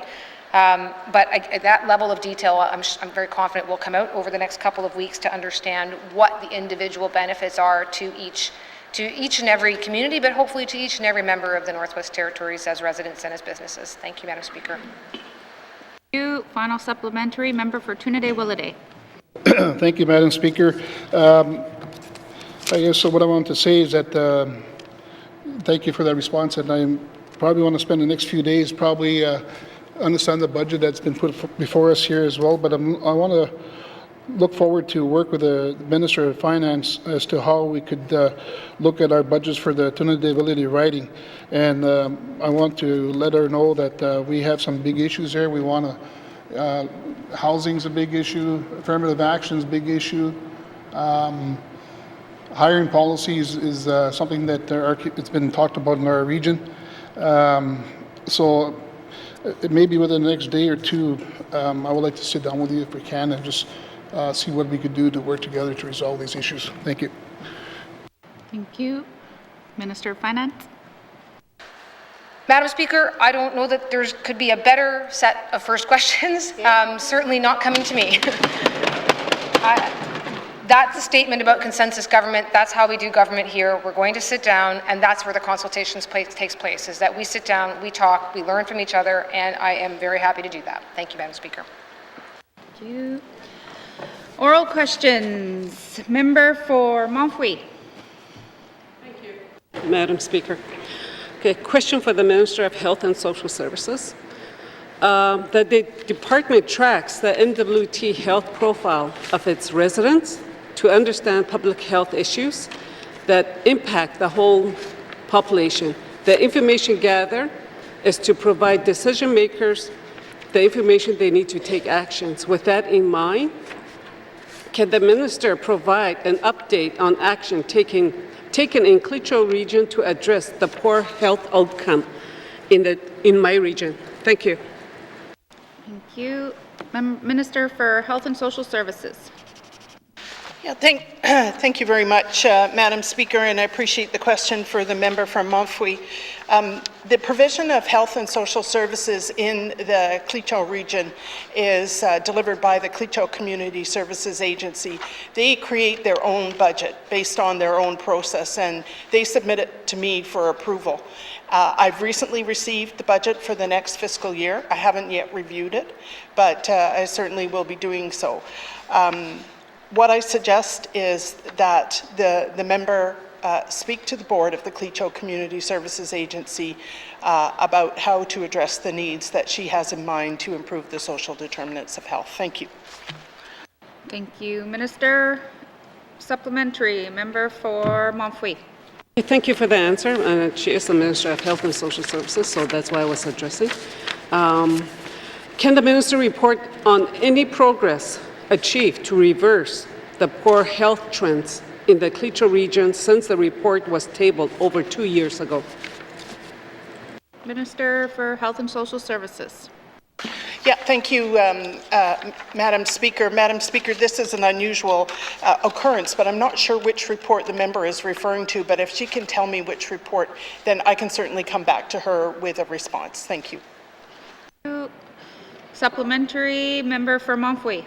Yes, thank you. That is the N.W.T health status report that was published in fall 2019, which I tabled 2 days ago. And that's their own report that I am addressing. So that's why I'm asking, what are they doing to fix the problem? Do they have any action plan? Do they have any, what do they have? What are they doing to fix things in our region, or not just in my region, but in other regions as well, and which we heard from other members addressing their issues. So with Madam Speaker, if the N.W.T was to allocate their budget based on need, we should be seeing improvements in health outcomes over time, but this does not appear to be the case for people in my regions and other groups as well, because the problem have been addressing, members have been addressing the problems here. Can the minister explain how budget to address health outcomes are allocated? How is the department assessing the needs of community and responding with appropriate levels of funding to address those needs? Thank you. Minister of Health and Social Services. Yeah, thank you, Madam Speaker. Madam Speaker, we have a pot of money called the Community Initiatives Fund, and what we ask communities to do is create their own wellness fund, wellness plan, to identify the things they need in their community in order to be well and to be healthy. These wellness plans are on the Department of Health and Social Services website. They're funded annually. The funding can be carried over. The plans also are evergreen plans, meaning that they can change over time to meet the needs of the communities. And this year, we are going through an exercise where we are reaching out to each of the communities to have them assess their plan, whether it's working and if not, how it can be changed. Thank you. Thank you. Final supplementary, member for Montfouille. Thank you. Does the N.W.T have a specific and unique plan to address housing, crime, education, mental health, and addictions in my regions, in Cleacho regions? Thank you. Thank you. Minister of Health and Social Services. Yeah, thank you, Madam Chair. Madam Chair, I'm not aware of a whole-of-government approach which would take in all the subject areas the member mentioned, and we don't have a specific Cleacho plan. As a territorial department, we provide programs and services for the whole territory. We have quite a number of funds that are available by application from communities and Indigenous groups, such as the On the Land Healing Fund, peer support, addictions and aftercare, suicide prevention, and so on. So so there are a number of ways that communities can build up their own resources by making applications to these specific funds. And then in addition to that, of course, we spend the better part of our $600 million budget on healthcare that is for everyone. So that would include the health centers in the members' communities, as well as Stanton Hospital, the counseling programs I referenced earlier, specialist services, all the different components of health. Thank you. Thank you, Minister. Oral questions. Member for Frame Lake. Merci, Madame la Présidente. My question is for the Minister of Environment and Natural Resources about the development of regulations for discharges from the Alberta tar sands. I understand that Alberta has begun ecological and human health risk assessment work downstream of potential discharge points. Can the Minister tell us what involvement, if any, this government has had in this risk assessment work and whether it includes impacts into the Northwest Territories? Merci, Madam Speaker. Thank you. Minister for Environment and Natural Resources. Thank you, Madam Speaker. Madam Speaker, it is my understanding that health, human health and ecological risk assessments are one of the 6 knowledge gaps that the Alberta government is working on. My understanding in reaching out to the Alberta government is Alberta has retained an independent consultant to complete the work to fill this information gap. Once a report is completed, then it's going to be given to the N.W.T, and then the N.W.T, the department, and the ones that the consultants we've retained will be looking at it and assessing it and looking for the findings.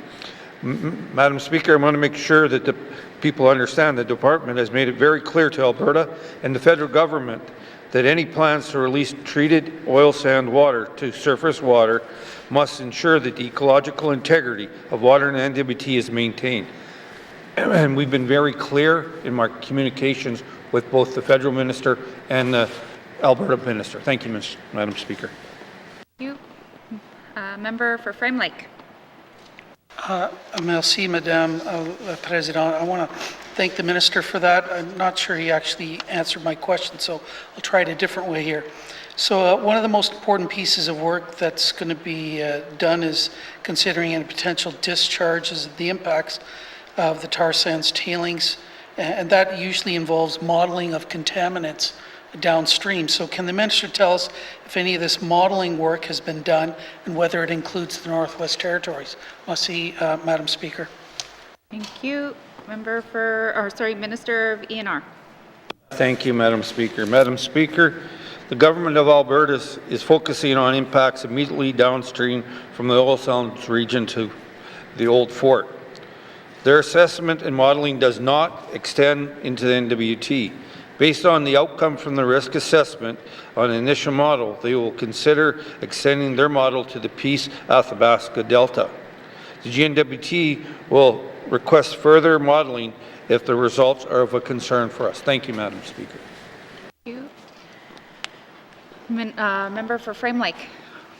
Merci, Madame la Présidente. I want to thank the Minister for that. If I was worried before, now I'm even more worried that this modeling doesn't even go into the Northwest Territories.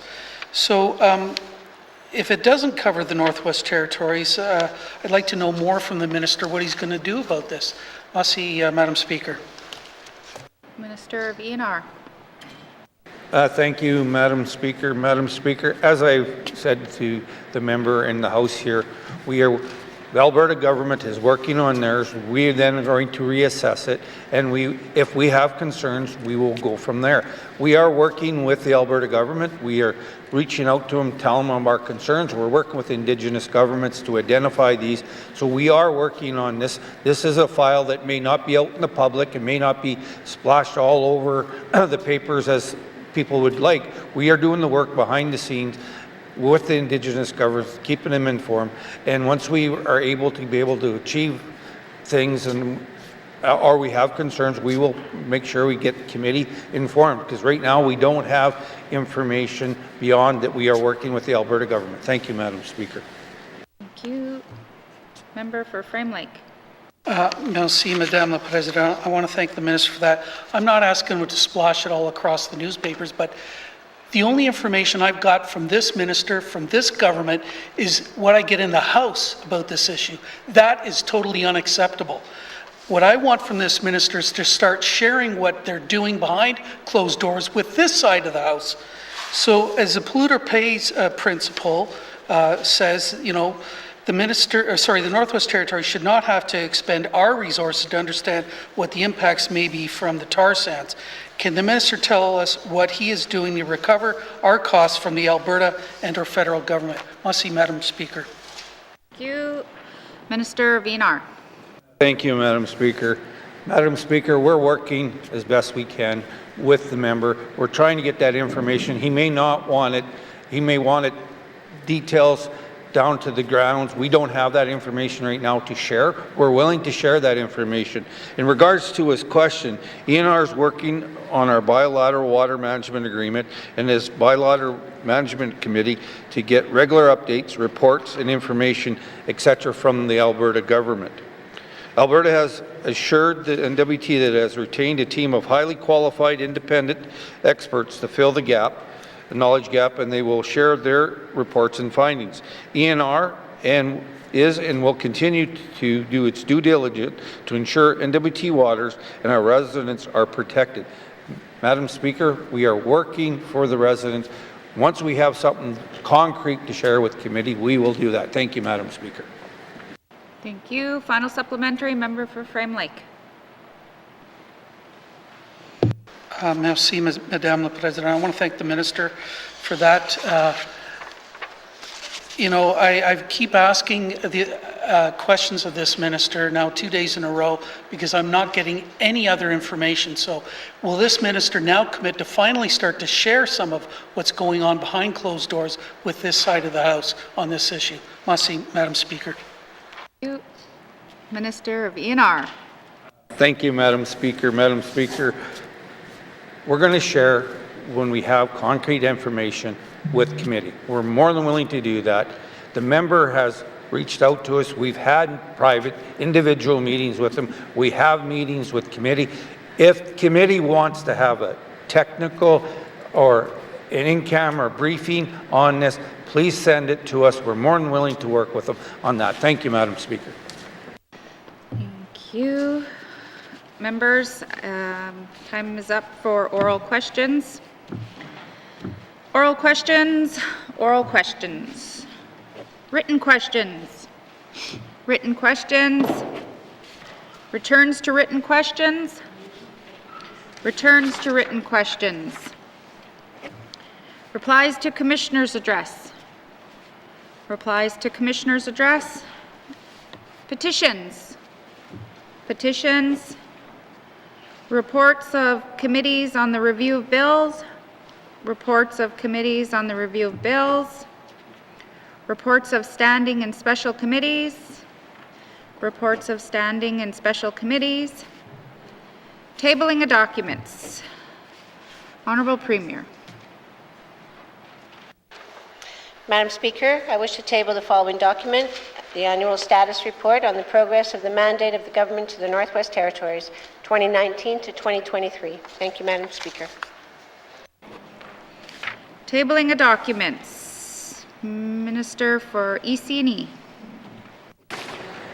Madam Speaker, I wish to table the following two documents: Yellowknife Catholic Schools 2021-2022 Capital Plan amended, and Yellowknife Education District Number 1 2021-2022 Capital Plan amended. Thank you.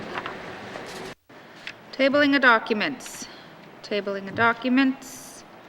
Notice of motion. Notice of motions. Motions.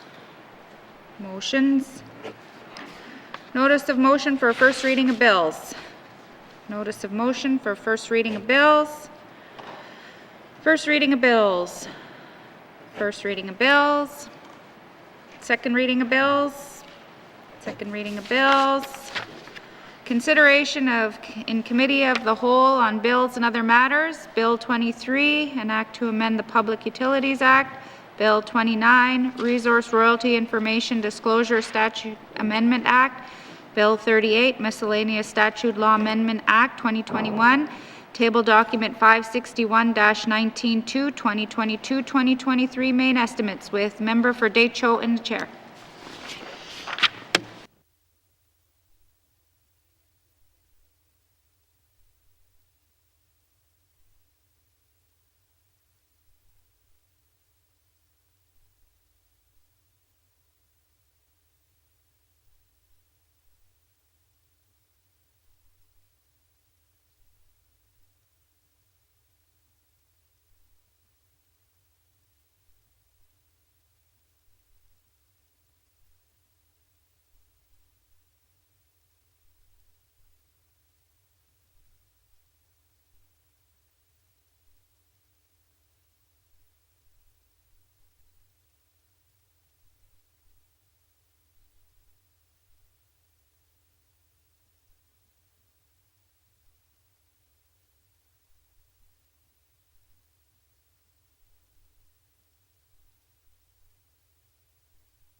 I now call Committee of the Whole to order.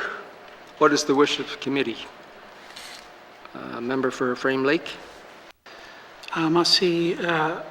Chair, committee would like to consider table document 561-19 brackets 2 main estimates 2022-2023 and Department of Environment and Natural Resources. Mr. Chair. Member. Thank you, committee. We will take a short recess and resume with the first item. Merci.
I now call the committee back to order.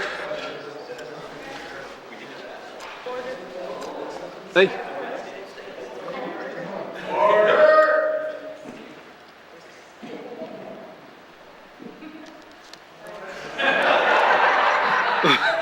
Okay.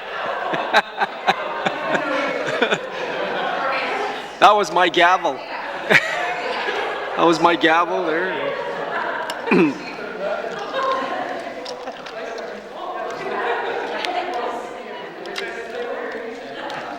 It's just like being in the communities, you know, the most important person in the community is the bingo caller.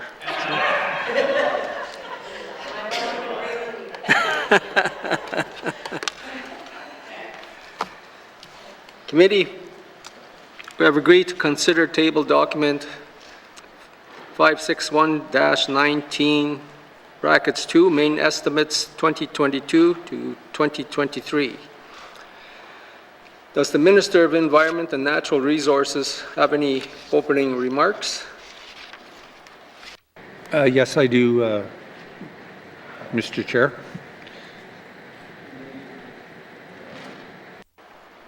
You may proceed with your opening remarks. Let's see. Thank you, Mr. Chair. I'm pleased to present the 22-23 main estimates for the Department of Environment and Natural Resources. Overall, the department estimated proposed an increase of $849,000 over the 21-22 main estimates. These estimates support the mandate objectives for the Department of Environment and Natural Resources while continuing to meet the N.W.T's fiscal objectives to prioritize responsible and strategic spending. Highlights of these proposed estimates include increases for collective agreement of 1.42 or 35 million, and for the Bathurst and Blue Nose East Caribou of 1.03 million, offset by reductions of 850 for the Barrowland Caribou calving survey for a total of 180,000. New initiative funding of 260,000 for the Hunters and Trappers Disasters Compensation Program. Forced growth of 251,000 for increases in the air tanker contract and insurance costs. Sunsets of 968,000 in funding for completed initiatives related to the agricultural strategy, the N.W.T to Tuck Highway environmental assessment biologist requirements and obligations, a climate change information management position, and activities under the Nature Fund agreement with Environment and Climate Change Canada, and a reduction in funding for travel of $495,000. Through sound fiscal management and strategic investment, we continue to support this Assembly's mandate commitment by implementing the 2019-2023 Climate Change Action Plan, including estimating the N.W.T Climate Change Council and ensuring climate change factors are integrated into government decision-making. Supporting initiatives that promote economic diversification and jobs in the communities through territorial protected areas implementation, supporting a sustainable forest industry and expanding waste diversion programs, supporting the N.W.T's work to improve food security through country food, land-based programming, and effective management of harvest species and their habitat, and contributing to N.W.T wide efforts to implement UNDRIP and support regional decision-making through the established co-management system for water, wildlife, forestry, and through ENR's work on the sustainable livelihoods. This concludes my opening remarks, Mr. Chair. Let's see, Minister. Does the Minister of Environment and Natural Resources wish to bring witnesses into the House? Yes, I do, sir. Thank you. Sergeant at Arms, please escort the witnesses into the chambers. Let's see.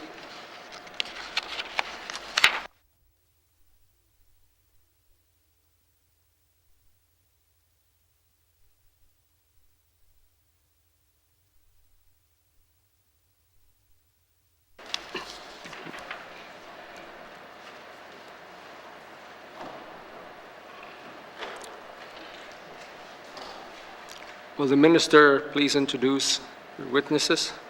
Thank you, Mr. Chair. On my far right is Deputy Minister Aaron Kelly, and closest to me is Director of Finance Jessica St. Arno. Thank you. Merci. The committee has agreed to forego general comments.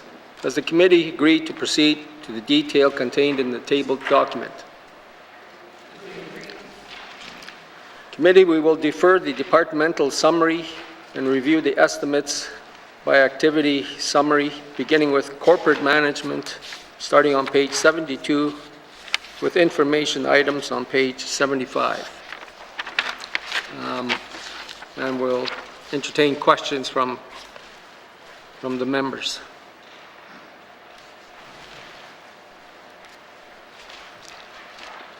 Mr. O'Reilly. Thanks, Mr. Chair. Yeah, on corporate management, this is where the policy, legislation, and communications function of the department's located. And there was quite a bit of work done in the last assembly on the Forest Act. So I'm just wondering if the minister can tell us if it's the intention of the department to bring forward a Forest Act bill in this assembly. Thank you, Mr. Chair. Merci, Mr. O'Reilly. Minister? Thank you. Yes, we are.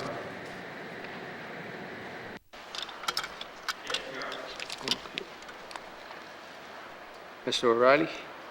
So, Mr. Chair, that's good to hear. We now have a legislative development protocol with the Intergovernmental Council, and there's provision for other Indigenous governments who didn't sign on to the DEVO agreement to be part of that process. So there's a lot of work that has to be done, and perhaps some funding that's provided to the Indigenous governments. There's some public engagement that needs to be carried out, some policy work. Can the minister tell me if there's any additional resources found in this year's budget to assist with that work? Thanks, Mr. Chair. Mr. O'Reilly, Minister? Thank you, Mr. Chair. For that detail, I'll go to the Deputy Minister. And if, with your permission, I'll ask her to provide a little bit more detail as well. Thank you, Mr. Chair. Proceed, Deputy Minister. Thank you, Mr. Chair. We are prepared to do all of the pieces that were just mentioned, the public engagement, the work with the 9 IGC IGOs, and all of the elements to get this piece of legislation completed with funding that we found from within the department. Thank you, Mr. Chair. Mr. O'Reilly.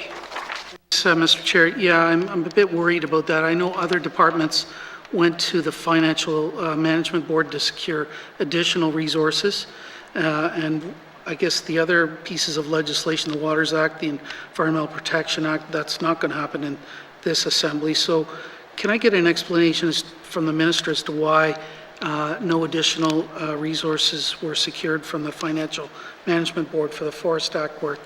Thank you, Mr. Chair. Merci, Mr. O'Reilly. Minister?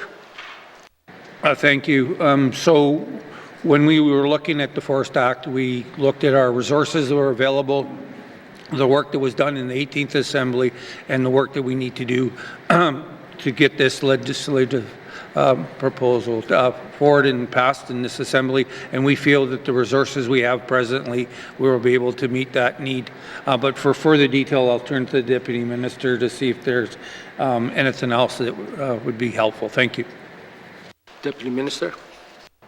Thank you, Mr. Chair. I don't have much to add other than that we've looked for the resources internally and been able to identify them, and we feel that we have the resources that we need to complete the work. Thank you, Mr. Chair. Mr. O'Reilly. Thanks, Mr. Chair, and thanks for that. I'll be watching it very closely, and I am concerned about the level of resourcing, but I want to move on to the Community Harvester Assistance Program. This program has been under review for at least 2 years.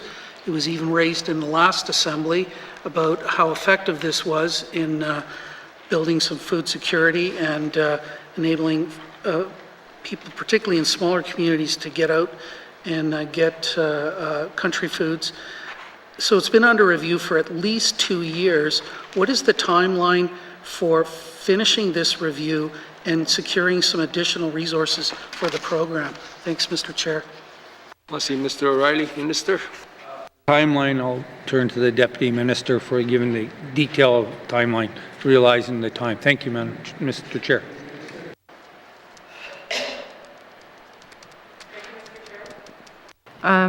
We have completed the engagement on the review of CHAP, and we released a What We Heard report where we've asked to check in with Indigenous governments and harvesters to ensure that we got it right. That response is due back on February 10th of 2022. Even now, we're starting to work on some of the changes to the program, and we will be coming back hopefully in the summer with the final version of all the changes that will be made to that program. I will just add here very briefly that there are a number of other programs, and when we did the engagement, we heard that CHAP is not the only program that is needed. There's skill development and other elements, and we've been working on those and have new programs related to those as well. Thank you, Mr. Chair. Mr. O'Reilly. Thanks, Mr. Chair. Yeah, can someone tell me when the last time the Community Harvester Assistance Program amount was actually increased? Because it looks like it's just a constant for as long as the main estimates appear, or the years that are listed here. Thanks, Mr. Chair. Minister. I'm sorry. For that detail, I'd go to the Deputy Minister. Thank you. Minister.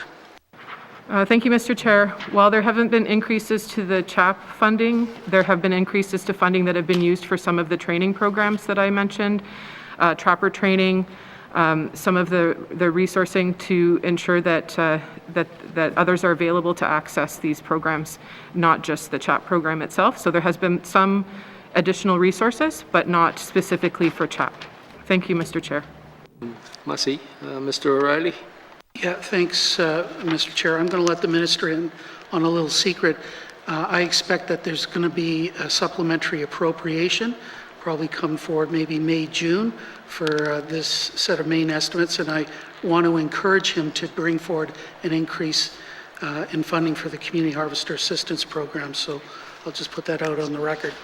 I want to move on to the Disaster Compensation Fund.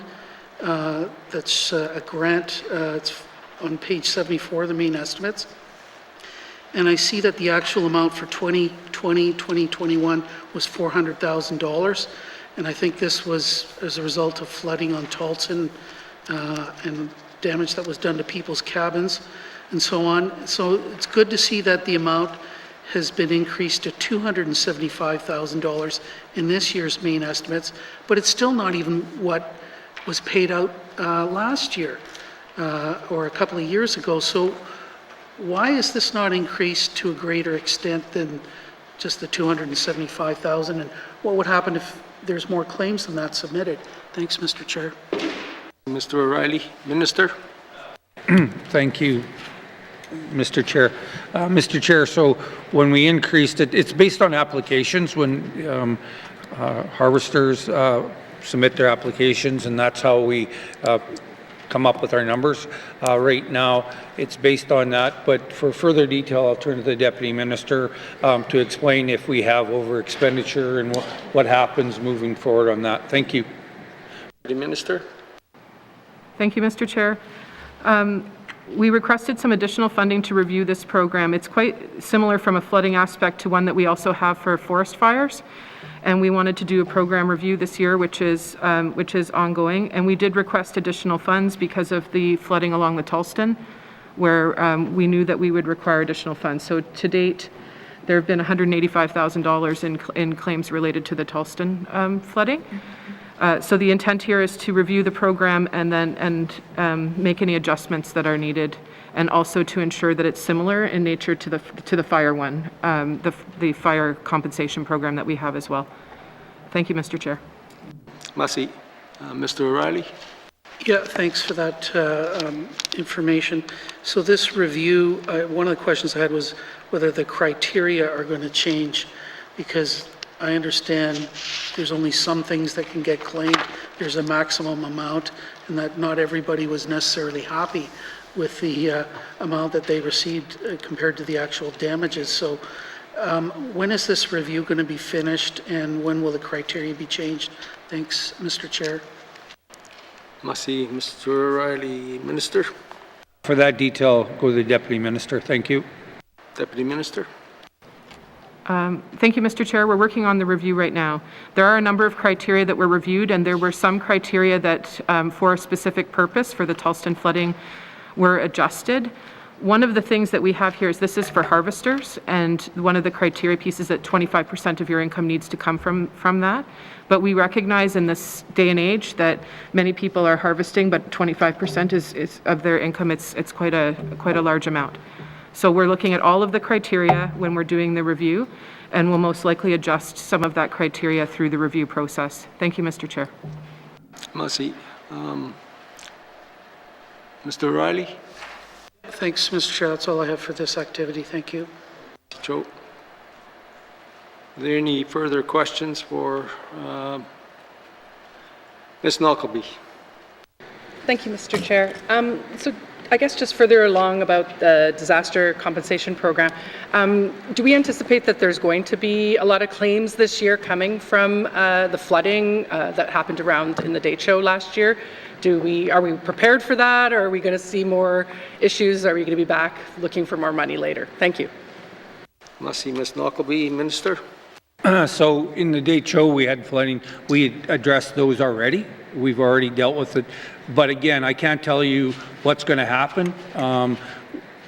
Predict it, like if it's going to be there. So we feel right now with our budget, we are close to being able to do it and move forward on it. But if we have a bad flood season as we did last year, then we may have to come back again. But right now we feel that with the money we have allocated in the budget, we should be able to meet the needs moving forward. Thank you, Mr. Chair. Merci. Ms. Knockleby? Thank you, Mr. Chair. I also want to reiterate support for some of the grants and contribution, or the contribution funding here. I'd also like to see increases over time with some of the on-the-land work and the take the kid trapping, et cetera, et cetera. So more of a comment that I just would like to also see some increase there. So thank you, Mr. Chair. Merci. Minister? Thank you very much. We will be looking at those things as we move forward. Thank you. Let's see. Any further questions, Ms. Knockleby? No. Any questions on this section? Ms. Marcellos. Thank you, Mr. Chair. I would like clarity on the Forest Act, because when the Wildlife Act was passed, I was chief at the time, and the public engagement was not, we were not listened to. And there was some sections in the Act that we still have a problem with in my community, especially the First Nation, the two First Nations. And so I'm wondering when those public engagements are going to start, and hopefully they're face-to-face and not virtual. I think it's I don't want it to happen and then there is no engagement, because not everybody wants to go virtual, especially First Nation people. I know that from experience. So that is one of my concerns. So I'd like an answer to that, please. Merci. Ms. Marcellos. Minister? Yeah, thank you very much, Mr. Chair, and thank the member for that. I can guarantee you we are going to do public consultation.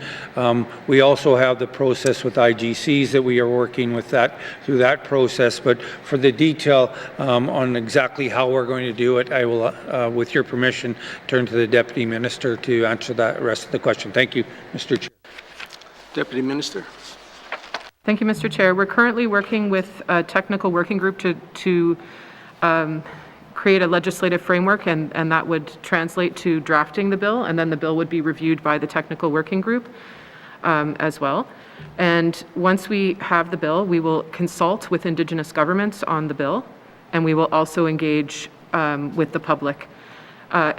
Depending on what the situation is at the time, we will offer to meet with folks, whether it's virtually or in person, and we understand that in person is better, but we'll see where we're at with the COVID situation at that time.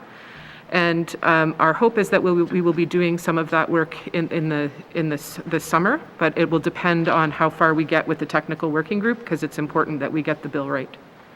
Thank you, Mr. Chair. Merci. Ms. Marcellos? Further to the Wildlife Act, Salt River was, it has to follow the Wildlife Act, but there's no enforcement on reserve. They expect, the government of the Northwest Territories expects all members on reserve to follow the act, but we don't have no enforcement when we have poachers or anyone else on the lands. And I just wonder, Mr. Chair, if that is going to be addressed eventually. Thank you, Mr. Chair. Ms. Marcellos, Minister. Thank you very much. We've been reaching out to the federal government, talking with the federal government. We've worked with, had conversations with Salt River First Nations, and we're moving forward on that. But for the detail of where we are right now, I will turn to the Deputy Minister. Thank you, Mr. Chair. Deputy Minister. Thank you, Mr. Chair. So my understanding is that we're still engaged in the conversations about the trilateral MOU, and that we're committed to finding the right tool to address enforcement concerns on Salt River First Nation land. The main issue that we have is that the N.W.T cannot directly regulate or enforce specific territorial legislation on federal land, but we would like to work with Salt River First Nation in finding a solution, and perhaps that would be a federal regulatory tool. Thank you, Mr. Chair. Ms. Marcellos. My final question, Mr. Chair, is about the Harvesters Support Program. It has remained the same for years, and there's not a big increase or anything in this, like some of my colleagues have mentioned.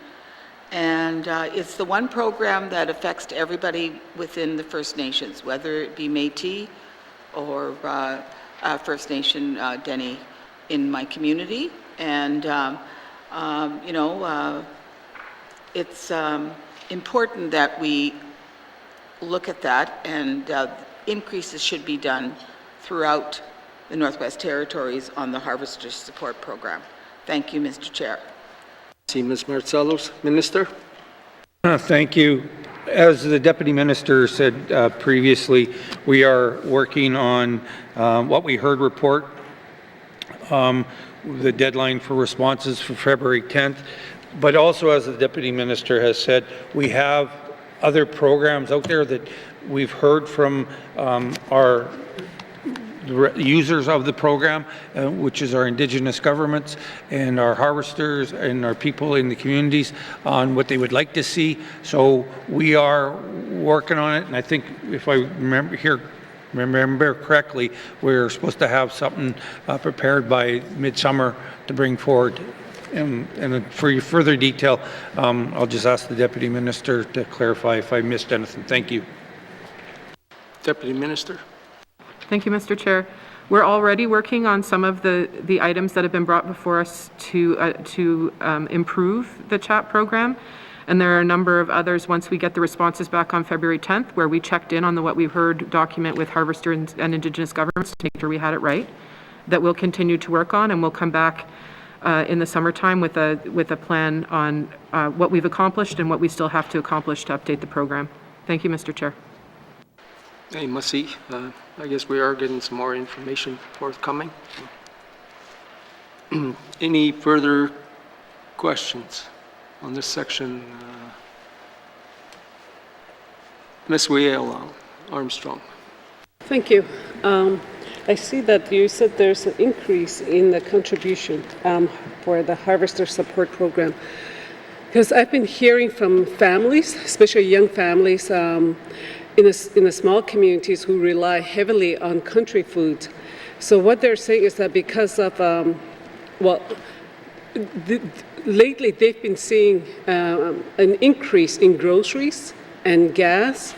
It's making it difficult for them. it's difficult for them as it is, especially for those with low income, from low income family. What they're saying is that now that with the caribou restriction in place, it is hard for us to go out because of the gas. The gas price has increased in the small communities. So there is a lot of talks about that, harvesting country food. What I would like to, I just want to ask about that because this program, Harvester Support Program, is really, it really helps a lot of, I know it helps a lot of people, it helps a lot of families due to the increase in groceries and gas and all that. So I want to ask, how do you guys allocate? How is this fund allocated to the regions or to the small communities? Must Ms. Whale and Armstrong, Minister. For that type of detail, I'll turn to the Deputy Minister. Thank you. Deputy Minister. Thank you, Mr. Chair. There's a formula, which is one of the things that's being reviewed, but we provide funding to the Indigenous government or the RRB, and they provide funding to the community members. That's one of the things that was brought forward as a concern, is that sometimes people are not unable to access the CHAP funding. With respect to the other elements of the comment there, we have Take a Family on the Land program that's new, because we heard that that was something that was really important to people, where we've allotted, there was $209,000 allotted in 2020 to that, and $166,000 to 17 groups this January. So that's a new program that is along the lines of CHAP and supporting some of the aspects of CHAP where there's funding, as well as a regional COVID harvesting subsidy and regional community training and knowledge exchange programs. So there is additional work in addition to CHAP. The funding formula is one that we're looking at right now, but it's up to the recipients of the funding at the Indigenous government level to distribute the funds within their area. Thank you, Mr. Chair. Ms. Whale and Armstrong. Thank you. So you said there's a formula in place. So the money that's there, it's 1.something million, 1.3 million here. So is it allocated based on needs or per capita? Ms. Whale and Armstrong, Minister. That detail, I'll turn to the Deputy Minister. Thank you. Deputy Minister. Thank you, Mr. Chair. It's allocated based on a funding formula, which I believe takes into account the number of potential recipients, and then the need is dealt with by the Indigenous government to provide it to those in need within their area. Thank you, Mr. Chair. Ms. Whale Armstrong. Okay. Yes, because right now, usually at this time, people from my region, they harvest caribou, and in the past they used to go to our regions, Klitschko regions, but now they have to go long distance, and it just a lot of them are saying that it's hard, it's difficult if you don't have the means, if you don't have a vehicle, if you don't have any of the stuff that it's really hard for them to access country food, especially caribou, which is the main diet for the people in the regions. So that's why, so that's why I was asking about that, because Harvester Support Program really helps family, especially if you have to travel from the outlying communities all the way to McKay Lake. In that, it's and now with the increase in gas, a lot of people are complaining that it's hard, it's difficult for them. And now with the mobile zone, that it's, the mobile zone is huge. It's difficult for people to go hunting. And some people, they go there, they come back,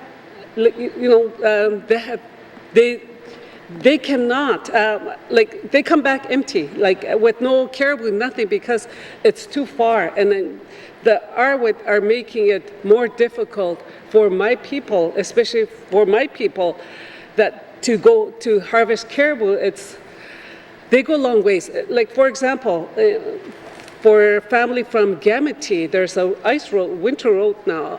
Winter road is open, so people are going out, and for them to travel from their community to barren land, and it's hard, it's difficult. So I just want to know if anytime soon they're going to change, or the mobile zone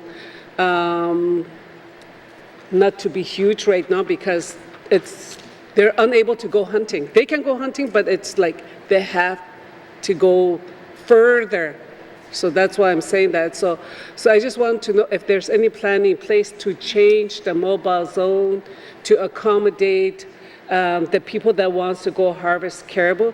It's not just for my region, but every year there's people from other regions that go hunting as well, like from across the lake. We see them go there, and then even from Decho, people go there too.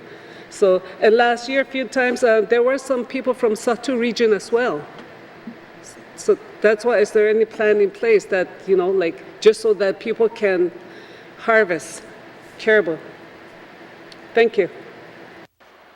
Very mussy, Ms. Whale and Armstrong. If we can be mindful of the time and the other speakers, keep our preamble short and to the point if we can. Minister? Thank you.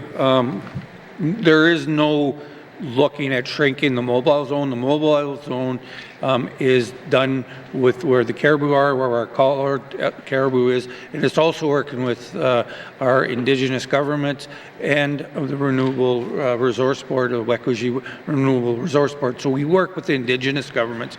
We work with the councils, the leadership, and we explain it. We work with it, and it was developed in collaboration with our Indigenous government. It was with the Clecho, they talked about it.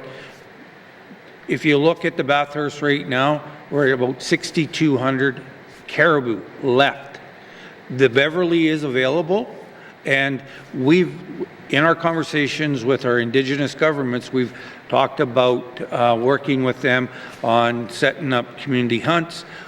We talked about doing that. We've also talked about working with the communities to identify where the Beverly is located so that we can work with them on this. But for further detail, I would like to ask the Deputy Minister to add anything I may have missed. Thank you, Mr. Chair. Deputy Minister. Thank you, Mr. Chair. So to highlight from the Minister's comments, the mobile zone is work that we do with Clecho government and with the Wekuji Renewable Resources Board. So that's joint work, and it's to protect the remaining Bathurst caribou. ENR is supportive of harvest of the Beverly herd, which is a healthy herd, and we have provided additional funding this year because we recognize how challenging it is for Indigenous governments that access those caribou, and they have been unable to well, it's much more difficult. They haven't been unable to, but it's been much more difficult.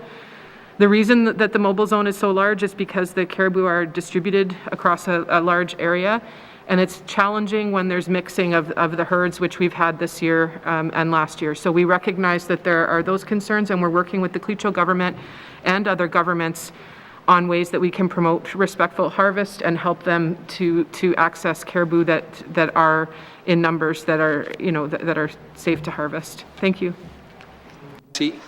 Ms. Whale Armstrong. Yeah, well, that's good if they're, I think I'm hearing it from people, I'm not hearing from the leaders. So it's good that maybe but it's just that I'm hearing from other people as well. So that's why I am addressing their concerns, because they rely heavily. And some of them said, if it wasn't for the traditional food, it would be more difficult for them with the increase in groceries and gas, and it prohibits them, a lot of them, from doing further, from doing more for themselves, to be self-reliant. So that's why I am addressing the caribou, the mobile zone, and that, it would be nice to see this harvester support program working with the Indigenous government. Working with the indigenous government based, like allocate the funds based on what they say, and like based on needs or per capita would be great. Thank you. Must see Ms. Ray-Ellen Armstrong. I think I gave you an extra one, but Minister, if you care to respond, we'll see. Okay, I agree we need to work on this. That's why we went out and asked the Indigenous governments and the users of the program what they needed, what they think we need to do, how do we improve. We have been working, as the Deputy Minister said, we've heard some things and we started working on those things as the funding. We are waiting for the information on February 10th. This is from Indigenous users, our hunters, our Indigenous governments. It's not the government of Northwest Territories coming up with the solution. It is the people of the Northwest Territories and our hunters that are helping us develop this. And again, like we said, we will be bringing forward, hopefully this summer, the information from what we learned and how we're moving forward. Thank you, Mr. Chair. Must see Minister. Mr. Simpson. Thank you, Mr. Chair. I guess I'm perplexed because we have artisans who are looking for hides with which to make items and for sale to tourists and that. And we talk about the harvester support programs. So one of the problems is that they don't have access to moose hide and caribou hide. And that's because I don't think there's an incentive to bring that out of the bush and it's left there. So I guess I'd ask the minister, is there any incentive to harvesters to bring their moose hide and caribou hide out and so it can be accessed by artisans? Thank you. I see Mr. Simpson. Minister? I don't know what hunters the member's talking about, but I know the hunters that I've talked to, I've heard from, they bring the hide in. They're bringing them into their communities. They do, a lot of times the families use it, and so it's very much the hides are brought in, whether it's the caribou or the moose, they bring it in. And I know in my riding, we have elders that work on this and they sell it, or they actually, one lady, two ladies that I know, do the hides and then they use that to make their slippers and their gloves and that. So in regards to for incentive to sell it to others, I will ask the Deputy Minister if we do have certain things in this program area. Thank you, Mr. Chair. Masi, Deputy Minister. Thank you, Mr. Chair. So the N.W.T art strategy includes an action item to increase access and availability of Northwest Territories fur and hide for N.W.T artists, and it's an ITI ENR co-shared action item. So we are working through programs such as CHAP and those mentorship programs that I mentioned that are new to indirectly assist by teaching people to harvest and prepare the hides, and our On the Land Funders Collaborative has provided funding to hide camps to make sure that those skills are being passed on to others. We will also work with communities to consider options for support if they approach us about a specific larger scale initiative. So if someone wants to do this in the communities and they come to our On the Land group, we can look at that as well. With respect to ITI, they have a program that buys and provides funding for hides, moose, beaver, seal, fox, muskrat, et cetera. So there's two different departments that are doing work on this matter. Thank you, Mr. Chair. Mr. Simpson. Thank you, Mr. Chair. I guess, I have a lot of people come to my office, a lot of artisans selling goods, and a lot of those goods are made with commercial tan hides, and I ask them all the time, why don't you use traditional tan hides? Because we can't access the hides. No, we're not. Some of the hunters or harvesters aren't bringing them out of the bush, and maybe they do it in Fort Simpson. But I get people from Providence, Simpson, all over come to me to sell stuff, and it's an issue. So what I'd like to see, I guess, is that as part of this is that we provide that we can provide an incentive for harvesters to bring the hides out if they're not, and make them available to artisans to tan. And whether we just, my preference would be just give it to them. Like you pay somebody $250, $500, I don't know what it would be, to bring them out of the bush, and then turn it over to the artisan, and they can tan it. And that's kind of what I'd like to see, because there is a gap there. I know there's a gap there. When you get tourists in, when they pick something up, first thing they do is smell it. They want something that's traditionally tanned. So, and if access to the hide is an issue, then we should address it. And if we have to provide some incentive, we provide incentive for everything else. So, there's no reason why we can't do that. So is that something your department can look at, since you actually deal with the harvesters? Thank you. I'll see Mr. Simpson. Minister? Yeah, we can potentially look at this, but for clarity, I think the Deputy Minister would be able to say if we can do this fiscal year coming up and moving forward. Thank you, Mr. Chair. I'll see Deputy Minister. Thank you, Mr. Chair. I think that we'd be interested in having some conversations with folks that are interested in this through our On the Land program. To my understanding, there's the bringing it out of the bush, but the work begins when you're trying to actually tan the hide, and there are fewer and fewer people that are willing to do that work because it's very work intensive and very difficult. And that's why we've been supporting things like hide camps through the On the Land Funders Collaborative is to make sure that those skills are still available. So we are supporting the skill development, and we're happy to have a conversation through the on the land unit, in particular with folks that that are interested in that. Thank you, Mr. Chair. I'll see Mr. Simpson. Thank you, Mr. Chair, and I'm pleased to hear that you're willing to work with them, because what I will do is I will send the artisans over there, because what I proposed to them was that if they get the hides, that ITI then pay them to actually tan the hide, because I know how much work goes into tan a hide.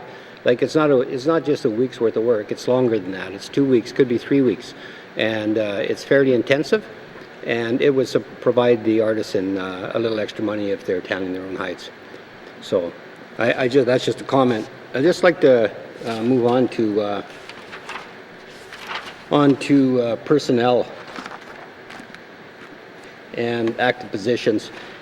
With the vaccine policy, I'd like to ask how many staff in corporate management, I suppose at this point, were impacted by the policy.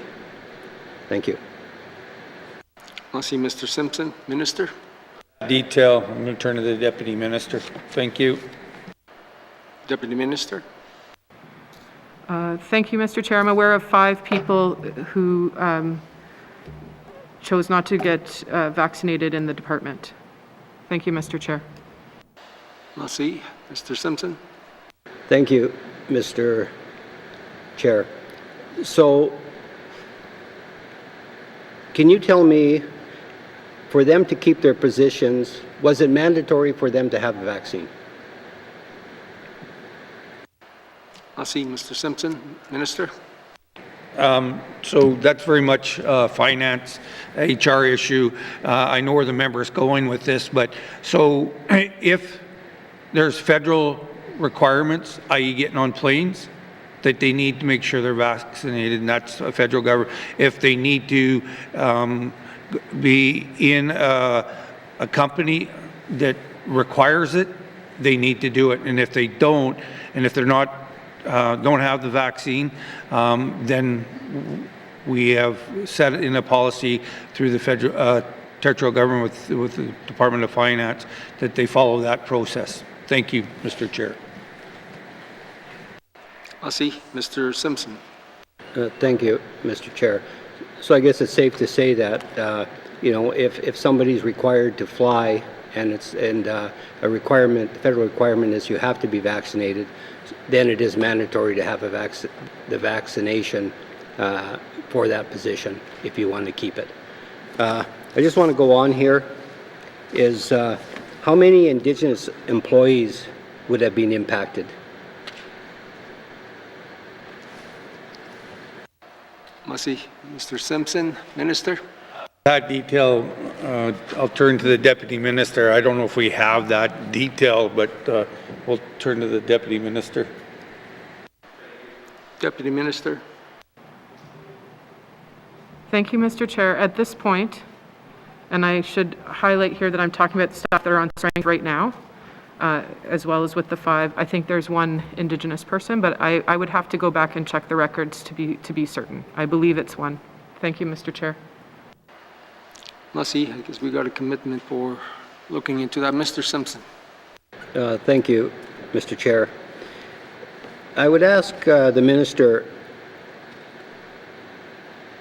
will there be an opportunity for those that were impacted to be either reinstated in their positions or at least have the opportunity to, I guess, reapply and be rehired when that policy falls off the table? Thank you. Mr. Simpson. Minister. Thank you for that detail. You're going to have to ask the Finance Minister what the policy is, what the HR policy is. I'm not going to get into that. It was a decision made by us and how we're going to move forward on this. And so we are following the Chief Public Health Officer's directions, and we are working with the federal government on how we deal with it. And for that detail of how that's being implemented, maybe save that question for the Finance Minister. Thank you. Minister.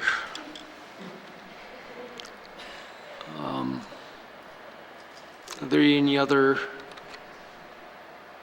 questions for this section? Hang on. Mr. Jericon. Thank you, Mr. Speaker, or Mr. Chairman. Okay.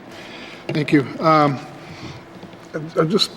This section, I just want to make sure, are we allowed, I know we got the time limit to go through this. Is it, or do we go through page by page and then we go through 10 minutes of it, or can I get some clarification on that? Thank you. That must be Mr. Jericon. Yes, what we do here is we go section by section, and I'll read off the section that we're on and the page numbers that we're dealing with.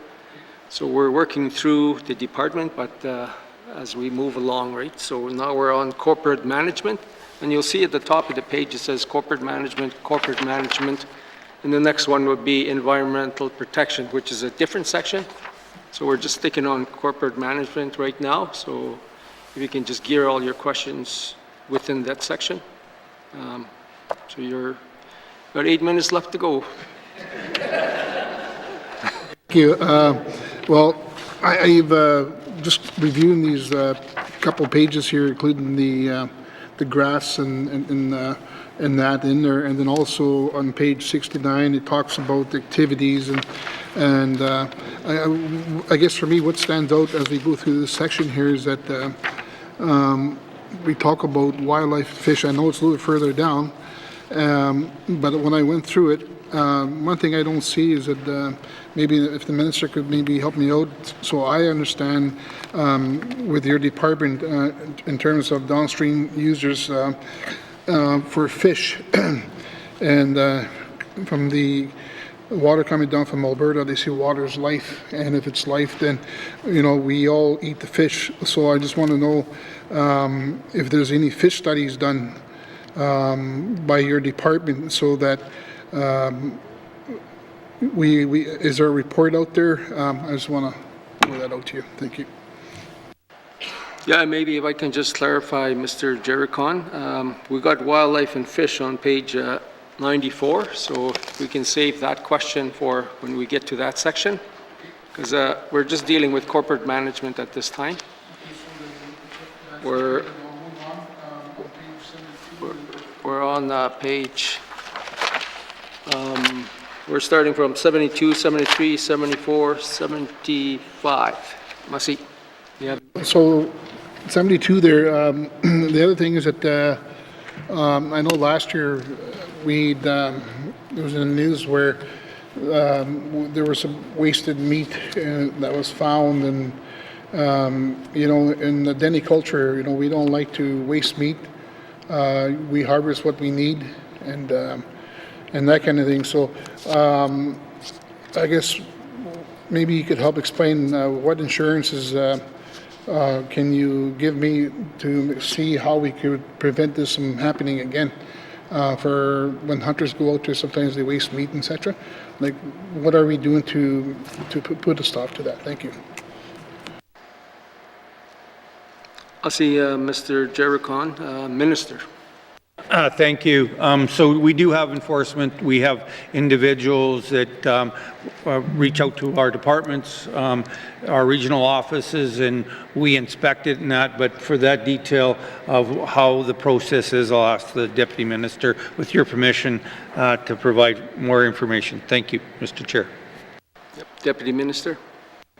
Thank you, Mr. Chair. So we have officers along the Winter Road that we're working with, and but we're also working with harvesters. So before Christmas, we had a meeting with harvesters from the different Indigenous governments to come up with ways that we could work to improve the respectfulness of harvest and to reduce waste. And then we had a leaders meeting where Minister Thompson met with his colleagues that went through what was brought forward by the harvesters at the December meeting in January.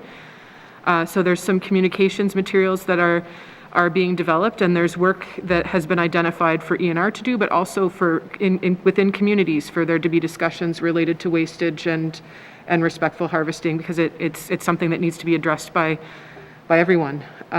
So there's quite a bit of work that's going on related to respectful harvesting and reducing wastage. Thank you, Mr. Chair. Masi, Mr. Jericon. Thank you, Mr. Chairman. I think thank you for your answer. You also mentioned that you're also working with the local harvesters as well, I'm assuming, and if you are, and you're also working closely with the Indigenous governments as well, and to put an end to some of these activities. I guess, Mr. Chairman, I'm thinking here is that we got. This section is a really interesting section, but I just want to say that, as a former chief, when we used to go to assemblies and the minister comes in and they do their speech and we try to ask questions, and the next thing you know, time's up and they leave, but then we don't get results. So I just want to say that, it's actually an honor and privilege to sit here and question the minister and get staff, and we get hear it firsthand. So I have more questions in this document that I have for the minister. I'll just leave it at that. Thank you. All right. Masi, Mr. Jericon. If there are no further questions, I'll allow the minister to make a comment. Masi. Yeah, thank you very much.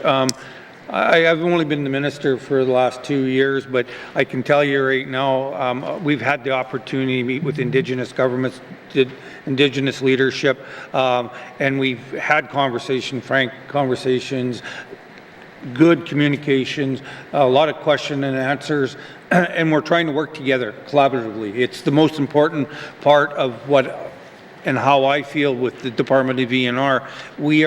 We try to work with our Indigenous governments and our partners.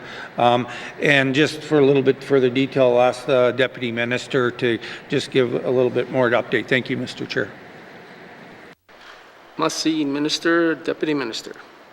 Thank you, Mr. Chair. I forgot to mention our hunter education program that's in 9 schools, which I think is something that would also be of interest. So we've worked with ECE and converted our hunter education program that was developed with Indigenous governments, and it has been converted into a school-based program, and there's a pilot going on in 9 of the schools. So I just wanted to highlight that as well. Thank you, Mr. Chair. Masi, for that bit of news. That's good stuff.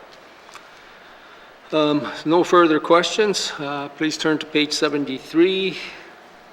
The operations expenditure summary. Environment and Natural Resources Corporate Management Operations Expenditure Summary 2022-2023 main estimates, $14,984,000. Does the committee agree? Thank you.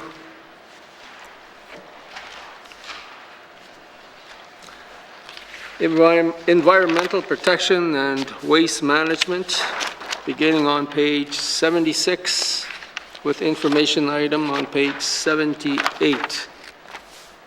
And this one for the new members' information,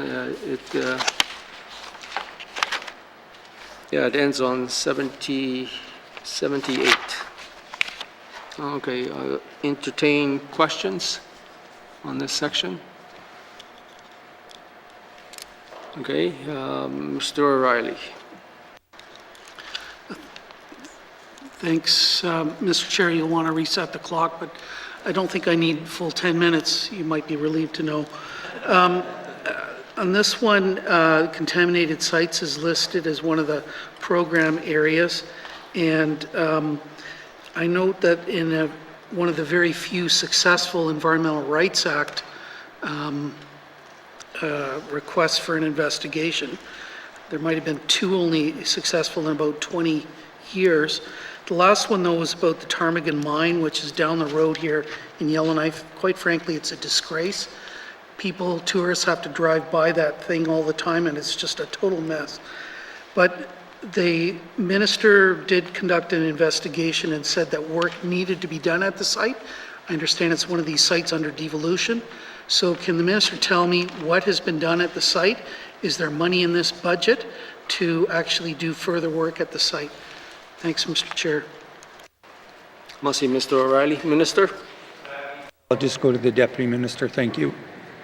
Deputy Minister. Thank you, Mr. Chair. Ptarmigan is one of the accepted waste sites in the devolution agreement, so there are still negotiations ongoing. There's been much progress that has been made lately with the federal government. We have, based on the outcomes of that investigation, committed to dust suppressant, which we're working on right now to get in place.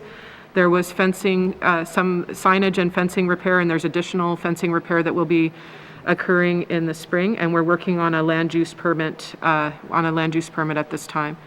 I should mention the accepted waste sites negotiations are for more sites than just Ptarmigan, and they're all being considered in those discussions. Thank you, Mr. Chair.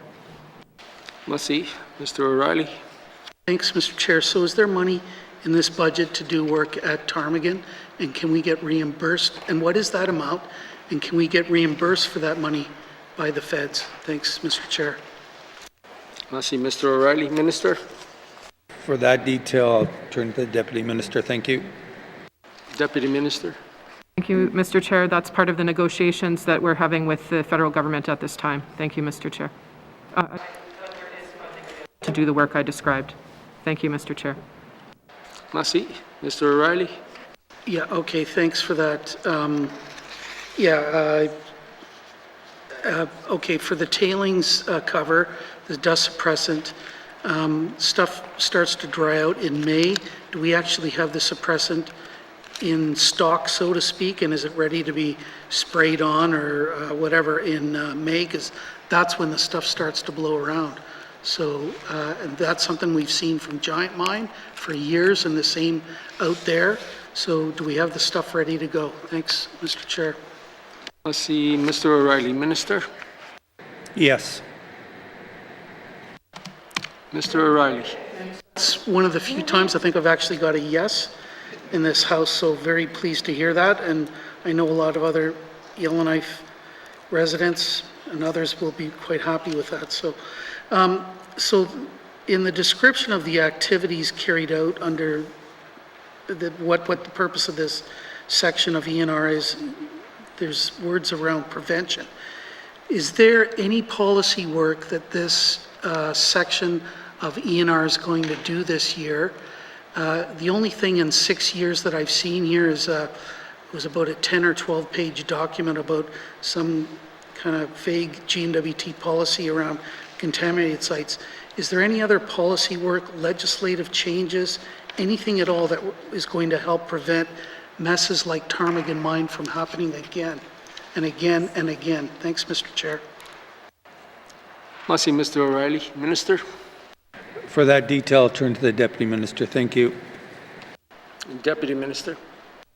Thank you, Mr. Chair. So there is an approach to contaminated sites document that we have, and we have an ADM working group because this is a multi-departmental initiative, which we've shared with committee. There's a N.W.T contaminated sites management work plan that has a number of policy-based items that folks are working on at multiple departments, and we're on track with that work. Thank you, Mr. Chair. Merci. Mr. O'Reilly? Thanks, Mr. Chair. I think I may have seen the document, but can the minister commit to share it with standing committee and report regularly on progress on that initiative? Thanks, Mr. Chair. Merci, Mr. O'Reilly. Minister? Yeah, we'll make a commitment to get the report to committee. And as for progress, we will have to discuss with committee what he means by progress and what timelines that the committee's looking for. Is it monthly? Is it quarterly? Is it annually as we move forward? So before I make a commitment on that, I'd like to get some clarity from committee on that. Thank you. Merci. Mr. O'Reilly? Thanks, Mr. Chair. I'm a very patient man. I've been waiting 6 years, so any kind of progress reporting would be really helpful, but I'll leave it at that. That's all my questions in this activity. Thanks, Mr. Chair. Merci, Mr. O'Reilly.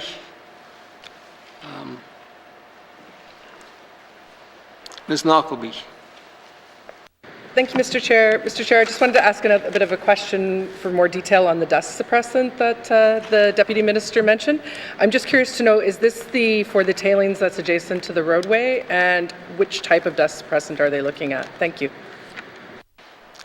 I see Ms. Knockleby. Minister? Detail, I'm going to the Deputy Minister. Thank you, Mr. Chair.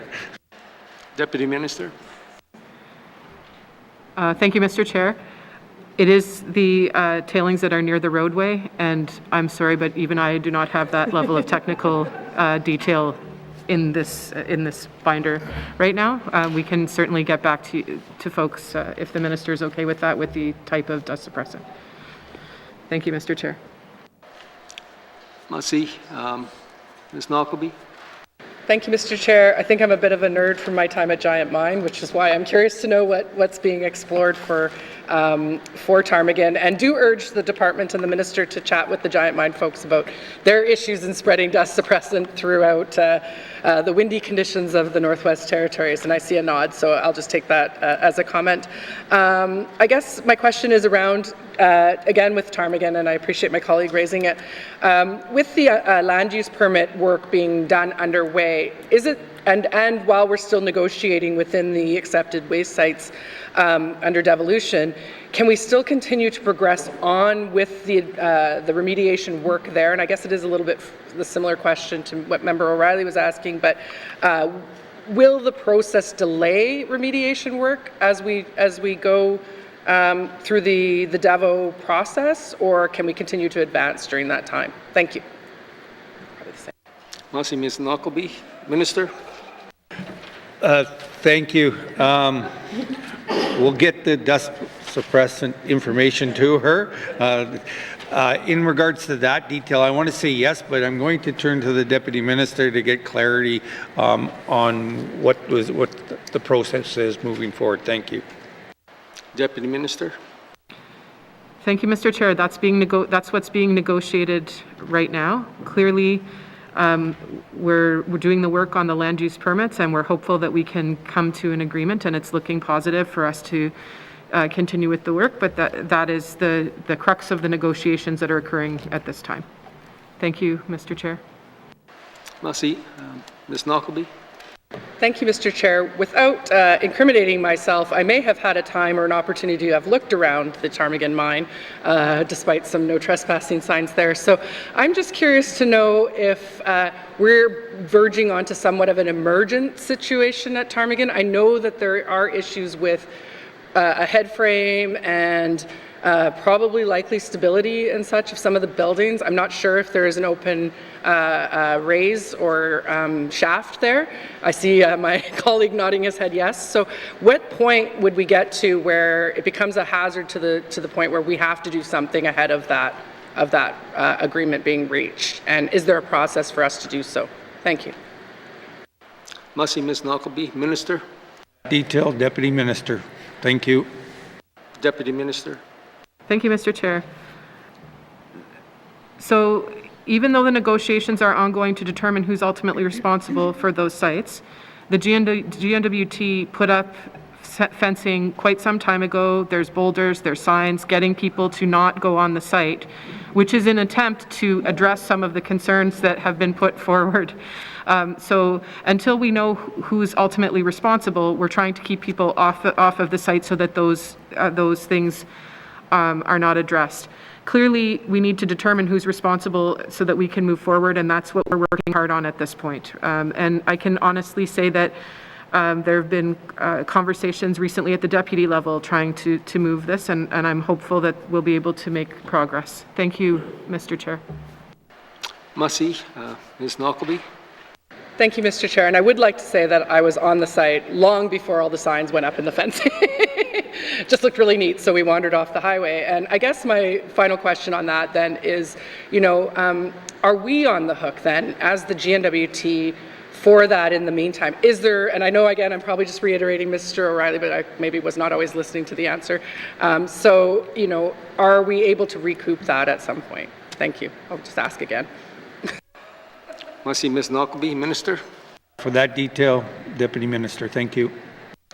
Deputy Minister. Thank you, Mr. Chair. That is the crux of the negotiations that we're having right now, is who is responsible for paying for the remediation of those sites, not just Ptarmigan, the suite of accepted sites.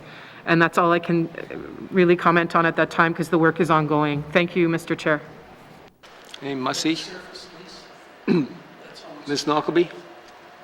I just want to say I appreciate the Minister and Deputy Minister's patience as you can understand that from this side we definitely want you to be asking for that money to be paid for by the federal government, regardless, if we do end up doing the remediation work ourselves. Some of it seems like it's their stalling that has led the mine to get to that state for so long, so I feel like we should hold them accountable. And again, just a comment, so thank you. Ms. No other questions from committee? Ops. Okay, we got a couple. Mr. Simpson. Thank you, Mr. Chair. I think I'm in the right spot here, hopefully. Environmental stewardship and climate change? No. Oh, sorry, I think it's the next one. We're on environmental protection. And waste management. Goes up to page 78. You're good? Okay, we'll move on to Mr. Jericon. Yeah, thank you, Mr. Chairman. I just had a question for the Minister. Since devolution, it's my understanding that the contaminated sites, did the GNWT take responsibility of the contaminated sites, or is it, my understanding it's still the responsibility of Government Canada?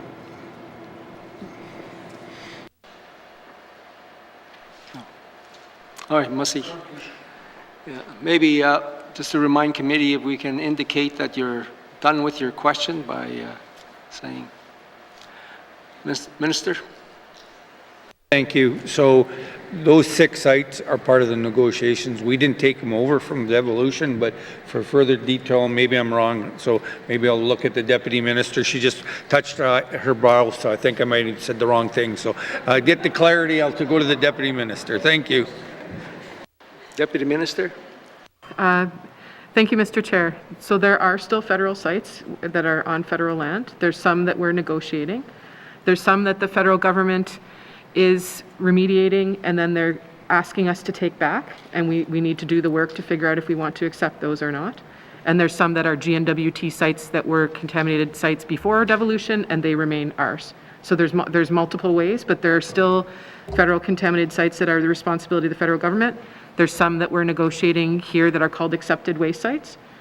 There's some that we agreed that they would remediate and give back to us, and then there's some that were ours to begin with. Thank you, Mr. Chair. Let's see, Mr. Jericon. Thank you for your answer. Also, can you tell me exactly how many contaminated sites are there we're looking at here? I'm assuming you guys did the study that for the Northwest Territories. The questions to the Minister are with. Thank you. I'll see Mr. Jericon. Minister.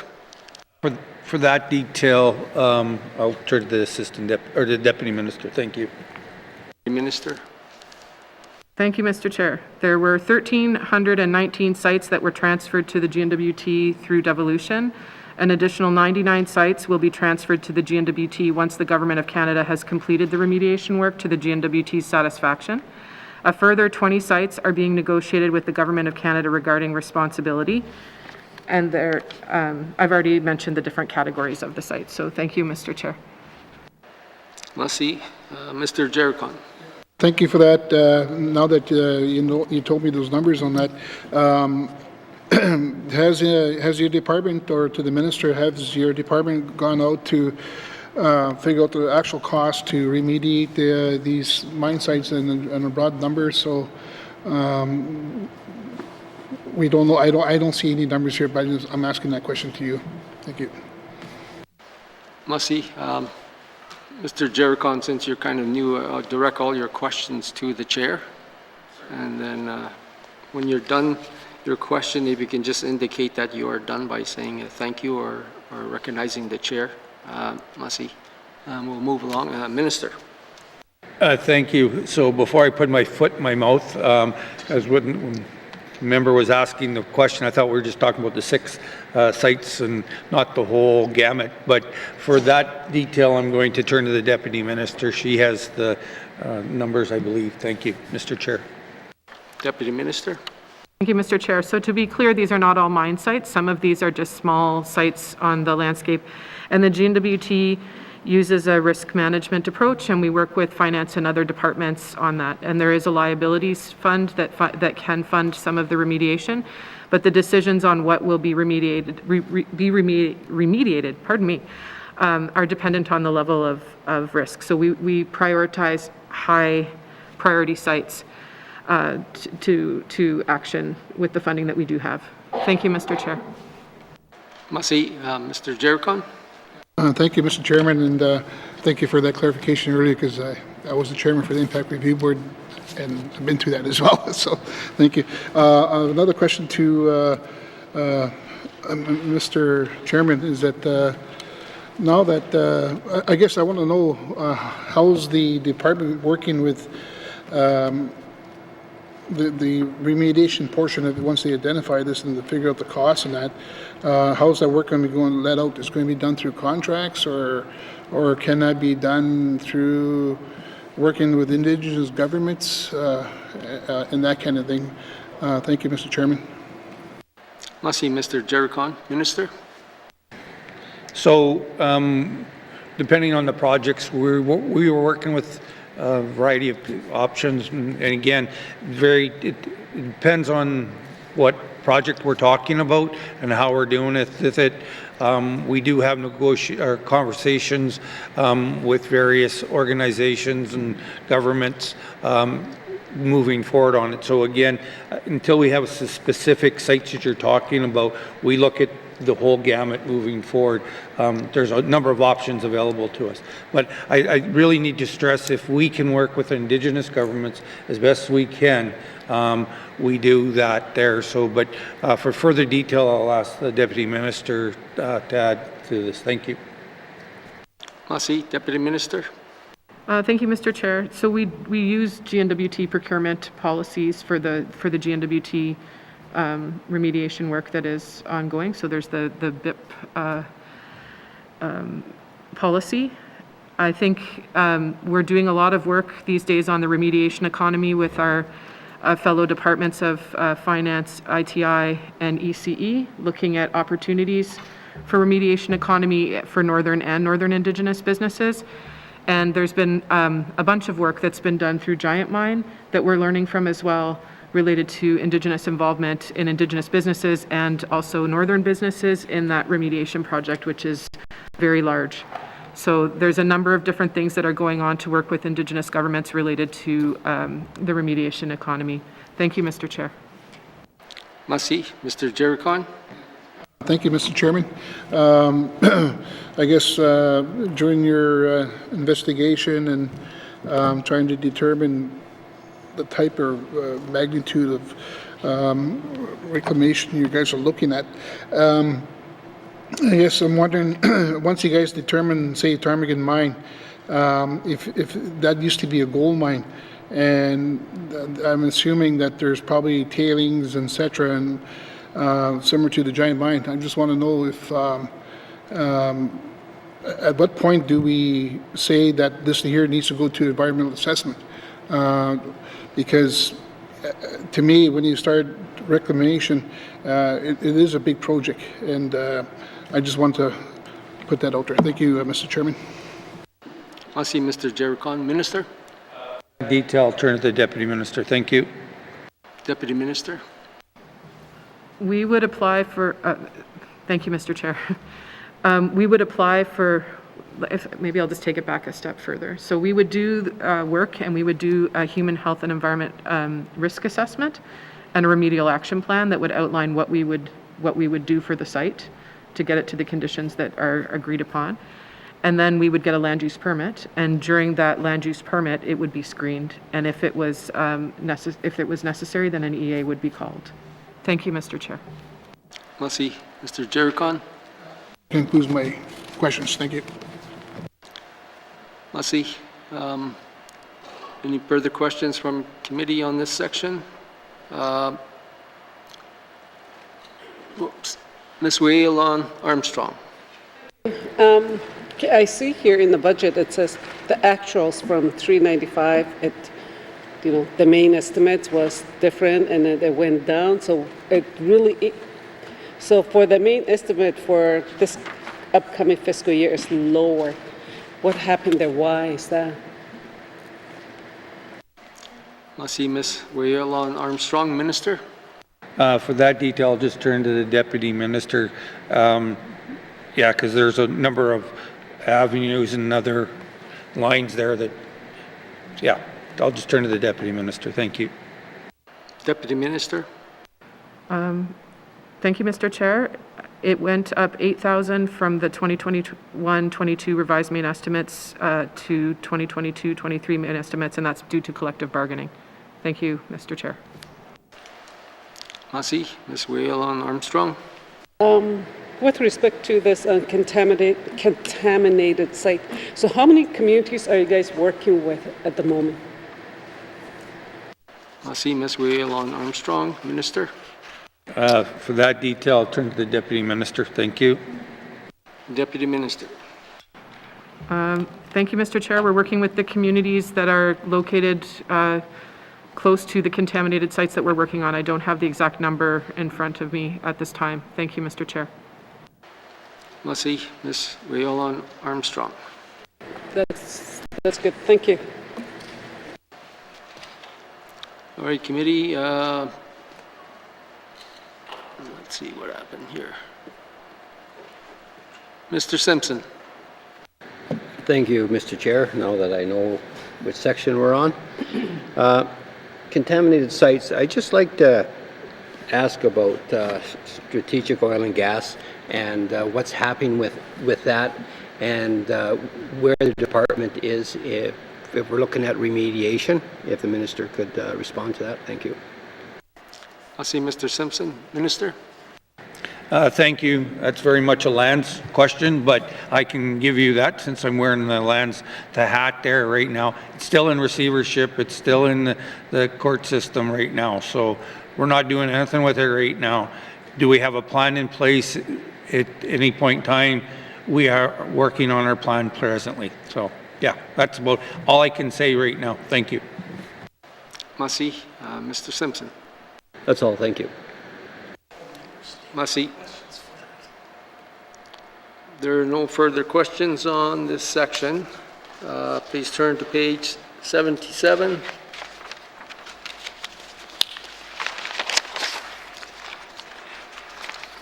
Environmental Natural Resources, Environmental Protection and Waste Management, Operation Expenditure Summary, 2022 to 2023 main estimates, $4,333,000. Does the committee agree? Agreed. Thank you. Environmental Stewardship and Climate Change, beginning on page 79. With information item on page 82. Questions?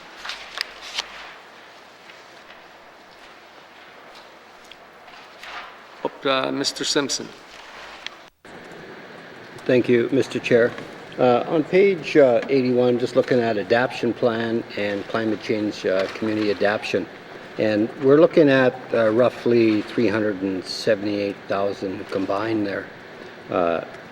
And I'm just wondering here, because I guess when I look at what we're talking about or what we're trying to achieve with this, we look at, it takes into account sharing of information, investing in infrastructure, looking at that, setting building codes to ensure that, buildings are not going to get damaged, addressing possible health effects, supporting regions that are vulnerable to climate change, maintaining our ecosystems, in the regions, and also the environment.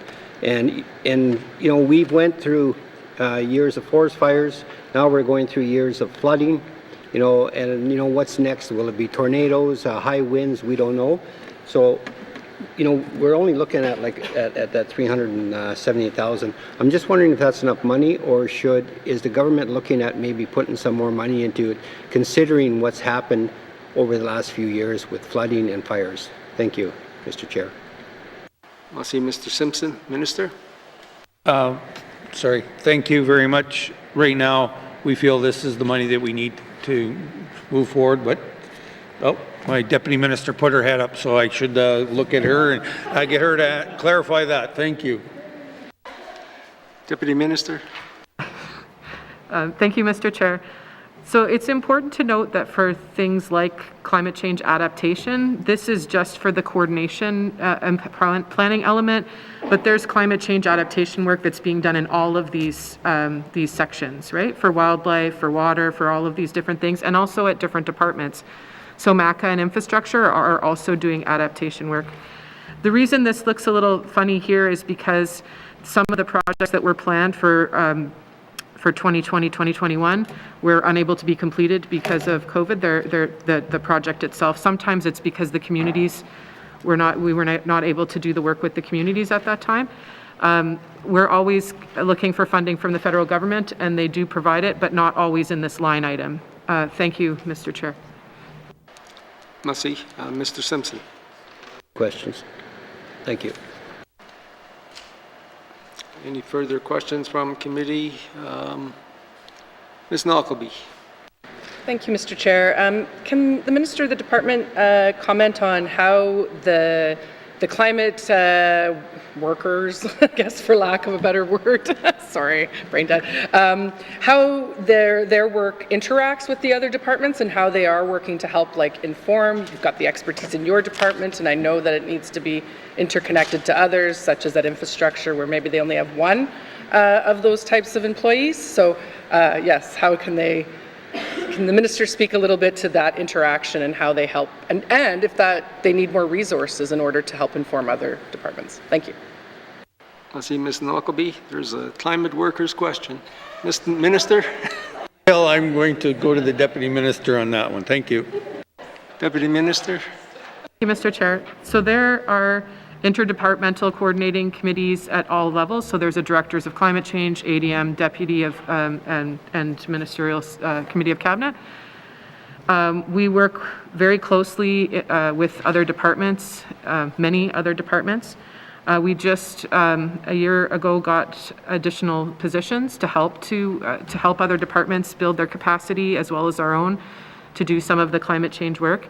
And then an added element where we work together is that decision items that are going through need to factor in climate change, and our folks at ENR support other departments to do that assessment that's included in that. Thank you, Mr. Chair. Merci. Ms. Knockleby? Thank you, Mr. Chair. And Mr. Chair, does the department anticipate that that maybe needs to change or evolve, or do they see that as working going forward? I guess sometimes I get a little bit concerned that there's a lot of, whereas we do want to break down the silos, but there's a lot of times where like I hear like ADMs or the deputy ministers are having all these committees, and then it makes me wonder if they're just having a lot of committee meetings and you know, like maybe they're being overwhelmed in that, and maybe the right people aren't. So I guess I'm just curious to know if there's a way that we could move this forward efficiently, so we're not looking back later on trying to change it like we are so many other departments of the N.W.T. Thank you.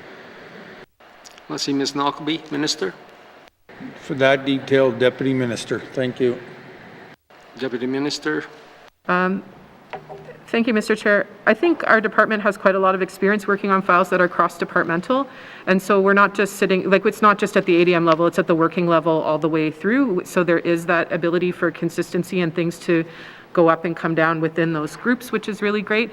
I mean, I don't think you can find a file where that is more where there's more of a requirement for departments to work together than climate change. It affects all of the departments, and there needs to be that working together. And I think that we're doing that effectively at this time. Thank you, Mr. Chair. Let's see, Ms. Knockleby. I'm good. Thank you, Mr. Chair. Let's see. Let me get this here. Mr. O'Reilly. Thanks, Mr. Chair. So I just want to start by saying that although I ask a lot of tough questions of this department, I do appreciate the work that the staff do, and I know that they're always doing their best. But I do have some questions around climate change and conservation area planning and management over a longer period of time. The Nature Fund protected areas, grants and contributions is going down on page 81. It's about, I don't know, almost $300,000 less this year than last year. When I look at conservation planning and implementation, program detail on page 80, it's about $1.5 million less than what was spent last year. I guess, so where are we going to find the money to maintain the long-term investment that's needed to fund these protected areas? And I support them, and they will create sustainable long-term jobs that have lots of other benefits. But where's the money going to come from? Because we're not spending it, and this is not a good trend in this budget. Thanks, Mr. Chair. Let's see, Mr. O'Reilly. Minister. Thank you. I'll start and then turn to the Deputy Minister. ENR has been exploring potential opportunities to fund territorial protected areas over the long term, and at the same time support economic diversification in N.W.T. One option is the Project Finance for Permanence, or PFP. PFPs are relative new financial tools that bring together diverse partners, including governments, donors, into a single group with a common purpose. Currently, ENR is representing the N.W.T in discussions on the feasibility of PFP for the N.W.T. But for further detail, I will turn to the Deputy Minister, because we have started the conversations and that, but I'll turn to the Deputy Minister for further information. Thank you. Must see, and if somebody could clarify what was PFP also at the same time. Deputy Minister. Thank you, Mr. Chair. So the Nature Fund fluctuates based on the activities that were planned. So what you see in here is the amount of money that we said we would need for the years that we had it. And the reason that the costs or the funding decreased over time is we were shifting from negotiations, which are expensive because you need to meet and have those meetings, to some of the management and operations pieces, right? So that is part of this change. With respect to long-term funding, we're live to that issue and have been working and talking to funders and also to the federal government for many years, but the project financing for permanence option, PFP, is a recent thing that's come up that we're looking at with other departments in the N.W.T to see if it could be something that could work for all of us. And it's we're working with Indigenous governments and others, the funders themselves on that to see if it could work. Thank you, Mr. Chair. Let's see, Mr. O'Reilly. Yeah, no, thanks for that. I guess, I know I've said this before, I understand a lot of work that has to go into the negotiation of setting these protected areas up, but that's when the real work actually begins. You have to create management plans, you have to, there should be money for guardianship programs, investing in tourism and infrastructure in the protected areas themselves. I actually disagree with what the minister or the deputy minister said in that I think you need even more money when it comes to actually implementing these and doing it in a consistent and supportive way. So that's what I'm most worried about, is where is the money going to come from to do that? And it does require a sustained investment from our government. So I'm just going to leave it at that on this topic, Mr. Chair, but I want to turn now to the climate crisis. And I'm looking at a document. This is from a different department, but it was part of this consolidated climate change reporting from N.W.T. You know, this government and ENR has the lead apparently on the climate change, climate crisis. And so this is a document from the Department of Infrastructure that actually calculates what the greenhouse gas emission reductions have been and predicts what they're going to be by 2025. So that's 7 years into the agreement that we signed on to, the Pan-Canadian Framework, to reduce our emissions by a certain amount. We will, by 2025, we will have only reached 20% of the target. And that leaves, you know, another 5 years to do the 80%. Like I said at the time, this was not a good strategy. We back-end loaded it, and my predictions are coming completely true.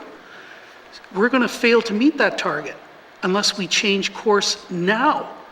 So I want to ask the minister, as the lead on the climate crisis, what are we going to do to change the trajectory of this government, this Northwest Territories, to actually meet the Pan-Canadian Framework target? Thank you, Mr. Chair. Let's see, Mr. O'Reilly. Minister?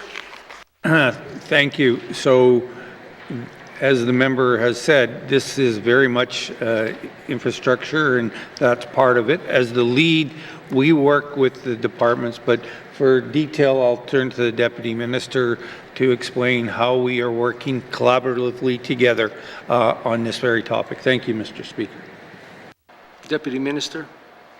Chair, so the N.W.T working together is aware of, in particular, the timelines associated with Tolston and whether that it'll be on, be able to be in effect before the target time frame. And because of that, we're working with other departments, including infrastructure, for mitigation pathways for the next energy action plan. They're the lead on the energy action plan, but ENR is part of those discussions as well as some of the other departments. So there is work being done to look at other ways to reduce greenhouse gas emissions. Thank you, Mr. Chair. Let's see, Mr. O'Reilly. Thanks, Mr. Chair. So can we get any details on what the Plan B is? Is that something that the minister can share with standing committee and maybe even the public? Because Plan A from the last assembly is not going to do it. Thanks, Mr. Chair. Let's see, Mr. O'Reilly. Minister? Yeah, that there, I would ask the member to ask questions on that with the infrastructure minister, what Plan B is, because I don't have what Plan B is in front of me, but maybe the deputy minister may have further clarity on how we move forward on this. Thank you, Mr. Speaker. Deputy Minister. Thank you, Mr. Chair. I don't want to speak for another department, but my understanding is that infrastructure will do engagement on their next plan. That would be part of the work, and that there needs to be, they're working on their next energy strategy action plan, and they would engage on that. Thank you, Mr. Chair. Let's see, Mr. O'Reilly. Mr. Chair, just more of a comment, I think, at this point. This is symptomatic of what I've said about this government's approach to climate change, the climate crisis all along. It's divided up amongst 3 ministries. No one seems to want to take responsibility for an overall coordinated approach. ENR is supposed to have the lead, but doesn't really. And I don't detect any changes from what happened in the last assembly, the last cabinet's approach. It's failing. The stats show that, and we're not going to reach the Pan-Canadian framework. So another plea to change course, please, to try to save the planet. Thank you, Mr. Chair. That's all I have on this activity. Let's see, Mr. O'Reilly. Minister, you have any comments on that? None at all. Committee, any further? Whoops. Stop that clock there.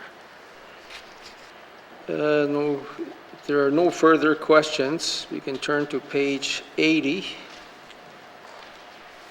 Environment and Natural Resources, Environmental Stewardship and Climate Change, Operations Expenditure Summary, 2022-2023 main estimates, $14,270,000. Does the committee agree?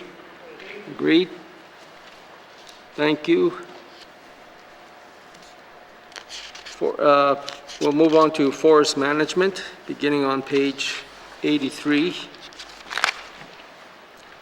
with information item on page 86. Any questions? Forest management.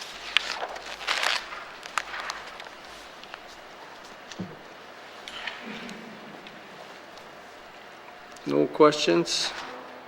Whoops, stop. You got Mr. Johnson. Thank you, Mr. Chair. I see there's about $30 million for forest firefighting and forest suppression here. I know the last couple of years, largely due to COVID, we have taken a bit of a preemptive pre-suppression method, which costs us a little more, but one of the benefits is that we have less risk of, intermingling crowds and requiring maybe southern firefighters should there be a bad season. Can I just have the minister speak to whether we are doing a similar approach this year or what our approach to fire suppression is going into this year? Thank you. I'll see Mr. Johnson. Minister. So we are looking at this very topic right now. What we are seeing presently with the variants out there is that we may be doing the same approach moving forward, but we need to look at that and confirm it. But for details, I'll turn to the Deputy Minister if she has anything else to add. Thank you. Deputy Minister. Thank you, Mr. Chair.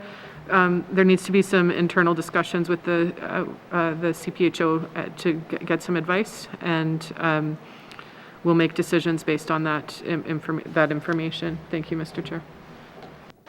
I'll see Mr. Johnson. Thank you, Mr. Chair. I know that method costs us quite a bit more, and I know that a bad forest fire season usually means a SUP, and it costs us quite a bit more than $30 million. I believe due to COVID, we've kind of been, and increased tanker costs, running well above the average for a couple of years now, and I believe there's some sort of formula of when we readjust these numbers. Can I just have the minister speak to whether we anticipate having to, budget more than $30 million going forward to forest fires, given the kind of 5-year average of increased costs? Thank you. I'll see Mr. Johnson. Minister. For that detail, I'll turn to the Deputy Minister. Thank you. Deputy Minister. Thank you, Mr. Chair. So the actuals for the last couple of years were $14.696 million and $19.892 million. So they're not out of whack, that different than what we are on average. One of the concerns with the approach that we have been using is that from an ecosystem perspective, it's important that we let fires burn in some, so that we don't end up with a landscape that isn't a patchwork, where there's consistent fire across, because then we get fires that can move large distances, right? So there's a balance here that we need to achieve with making sure that we're adjusting for current conditions, but also with making sure that there's an opportunity for us to have a natural fire regime on the landscape. Thank you, Mr. Chair. Merci, Mr. Johnson. Thank you, Mr. Chair. I guess I'm wondering what work the department does to kind of look to whether we are spending too much on forest fires. I guess I want to start by saying I think these are some of the best jobs in the whole territory. I have no issue with the $13 million in compensation and benefits here. A lot of good experience and good training comes out of forestry firefighting.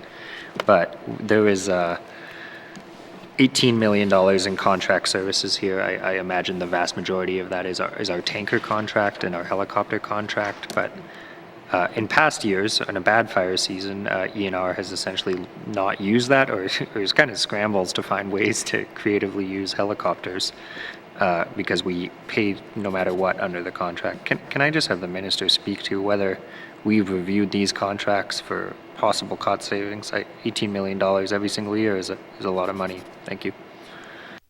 I see Mr. Johnson. Minister? Yeah, so what I can tell you is that we look at it every year.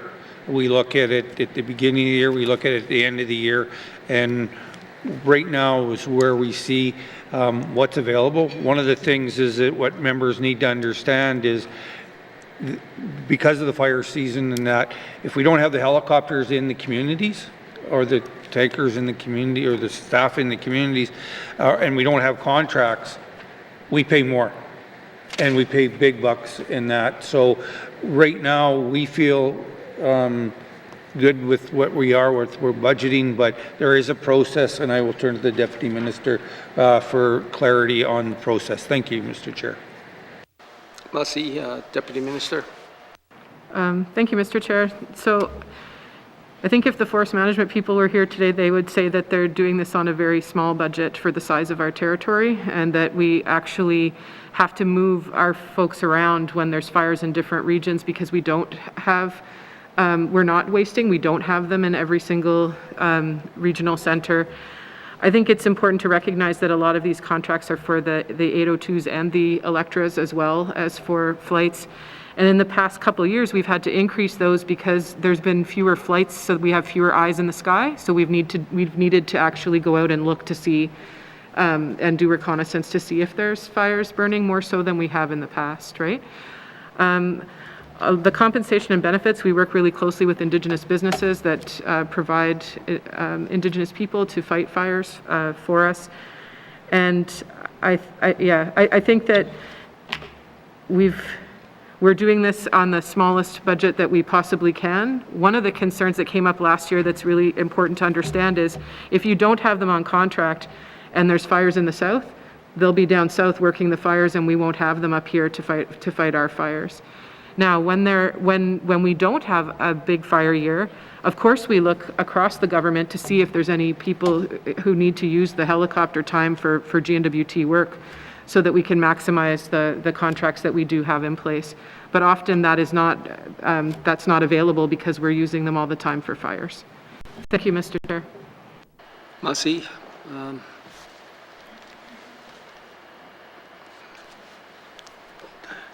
Mr. O'Reilly.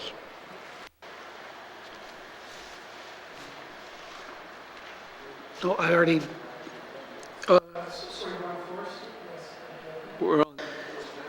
Yeah, sorry, Mr. Chair, I just lost my focus for a minute. Yes, I have a couple questions I'd like to pursue here. I see that wildfire risk management plans, that there was $275,000 spent last year, and only 75 budgeted for this year. So where did the extra money come from to do the plans last year? And why are we not continuing that level of funding forward to help protect communities? Thanks, Mr. Chair. I see Mr. O'Reilly. Minister. So this is application based, so the communities apply for it. When we have more applications, we try to find the money within, but for how we do the processing, how we do the budgeting, I will turn to the Deputy Minister to get her to explain the process to the member. Thank you, Mr. Chair. Massey, Deputy Minister. Thank you, Mr. Chair. We do, as the Minister said, on a regular basis. In this instance, it's because through the supplementary funding that we got related to fighting fires in a COVID situation, there was some extra money to do some fire smarting work with communities, and that's why you can see this difference on that line item. Thank you, Mr. Chair. Massey, Mr. O'Reilly. Mr. Chair, yeah, I think the risk of fires is only going to increase with the climate crisis. So if there's more applications for funding, the department will find the money to get the work done.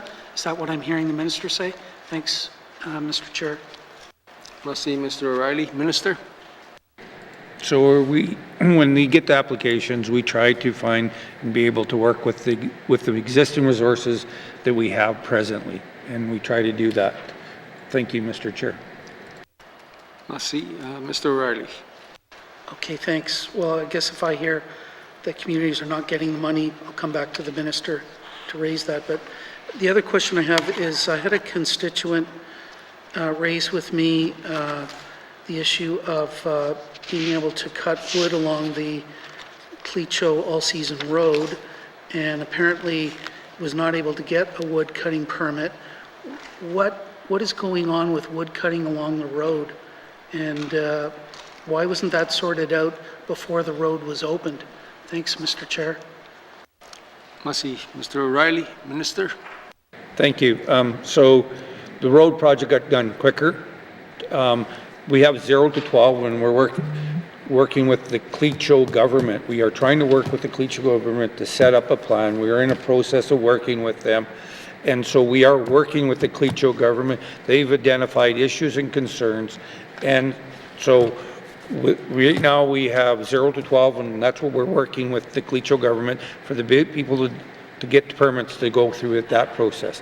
The other part of the road, and I don't know the exact mileage of it, but it's from 13 to the end of the road. We are working with the Clecho government. They have concerns, and we're going through a process with their committee and our staff moving forward. Thank you, Mr. Chair. Massey, Mr. O'Reilly. Yeah, okay, thanks. This is all coming as news to me, so just so I can get this clarified. So the first, from the junction to kilometer 12, ENR is issuing wood cutting permits to anybody, any residents, and then beyond kilometer 12, that's still under negotiation with the Clecho government. Is that what I hear the minister say? Thank you, Mr. Chair. Massey, Mr. O'Reilly. Minister. Just to get clarity, I'm going to turn to the Deputy Minister, but it's 0 to 12 is where the cutting permits existed prior to the road. That's where the people were able to do it. But to get clarity on it, and it's not negotiations. I want to get it clear. We're working with the Clecho government on their traditional territory and public lands. We are working with them. It's not negotiating. So I need to stress we are working with them together collaboratively to come up with a process that's respectful of them in their Indigenous area. Thank you, Mr. Speaker. For your permission, I'll turn to the Deputy Minister to give clarity on the permits and stuff like that. Thank you. Massey, Deputy Minister. Thank you, Mr. Chair. So ENR has been meeting with the Clecho government to discuss the concerns as the minister mentioned. And what we're trying to do is come up with an interim plan while we work with the Clecho government on a forest management plan for the area. What we're interested in and working on right now is what will happen for those for kilometers 0 to 5 and 8 to 12, which previously there were permits in that area. And my understanding is we're almost there with those discussions. So at this time, they're still ongoing. Thank you, Mr. Chair. Massey, Mr. O'Reilly. Yeah, thanks, Mr. Chair. So I guess I'll make a couple of suggestions. Can I get a commitment then out of the minister to give us a briefing note on this? Because I've heard different ranges of kilometers, and if that briefing note could clarify land ownership and who's responsible for forest resources along the corridor of the road. The last thing I want to do is interfere with the Clecho agreement in any way in their rights, but And then so can I get that commitment out of the minister? And secondly, can you commit to actually communicate this with the public? Because it's been radio silence with the public in terms of what's going on. Thanks, Mr. Chair. I see Mr. O'Reilly. Minister? We can give a commitment to what the process is and how we're doing it. But for communications, before I make that commitment, I would like to get the Deputy Minister to explain what's going on. It hasn't been radio silence from my point of view. Maybe there is been some challenges, and maybe it's just the information that I've been receiving. And maybe it's because I've been talking with the Clecho government on this very topic. So with your permission, I'll go to the Deputy Minister. Thank you. Masi, I think he asked for clarification also on the permitting process to Deputy Minister. Thank you, Mr. Chair. There is no harvesting along the road at this point, and we're working with the Clecho government to come up with the plan. Once we have the plan, we will communicate it out, but that's what we're working on getting at this point. There is a structure, there's a cabin on between 5 and 8, and the reason the numbers were different, we are looking at 0 to 12, but there would be a buffer around that cabin, and that's what we're looking at. That's why I said 0 to 5 and 8 to 12. So this is still under discussion, and we will definitely communicate it out once the plan is in place and once we've finalized our discussions with the Clecho government. Thank you, Mr. Chair. Masi. Mr. O'Reilly. Thanks, Mr. Chair. Nothing further. Not seeing any further questions for this section. Please turn to page 84. Environment and Natural Resources, Forest Management Operations Expenditure Summary 2022-2023 main estimates, $39,096,000. Does the committee agree? Agreed.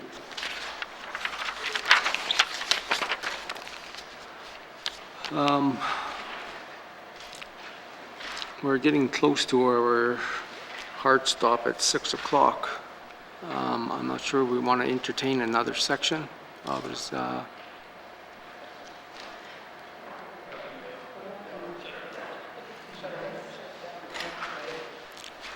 Mr. O'Reilly. Thanks, Mr. Chair. I move that the chair rise and report progress. Okay, the motion is in order. The motion is non-debatable. All those in favor? All those opposed? The motion is carried. I will now rise and report progress. Must see.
May I have the report of Committee of the Whole? Member for Deschaux. Madam Speaker, your committee has been considering Bills 23, 29, and 38, tabled document 561-19, brackets 2, and would like to report progress. And Madam Speaker, I move that the report of the Committee of the Whole be concurred with. Merci. Do I have a seconder? Member for Bootlegg. All those in favor? Motion carried. Third reading of bills. Third reading of bills. Orders of the day. Mr. Clerk? Thank you, Madam Speaker. Orders of the day for Thursday, February 24th, 2022, 1:30 p.m. Prayer, minister statements, member statements, returns to oral questions, recognition of visitors in the gallery, replies to the budget address, day 3 of 7, acknowledgements, oral questions, return to written questions, replies to commissioner's address. Petitions, reports of committees on the review of bills, reports of standing and special committees, tabling of documents, notices of motion, motions, notices of motion for first reading of bills, second reading of bills. Consideration in Committee of the Whole of bills and other matters, Bills 23, 29, and 38, table document 561, report of Committee of the Whole, third reading of bills, orders of the day. This House stands adjourned until Thursday, February 24th, 2022 at 1:30 p.m. Order.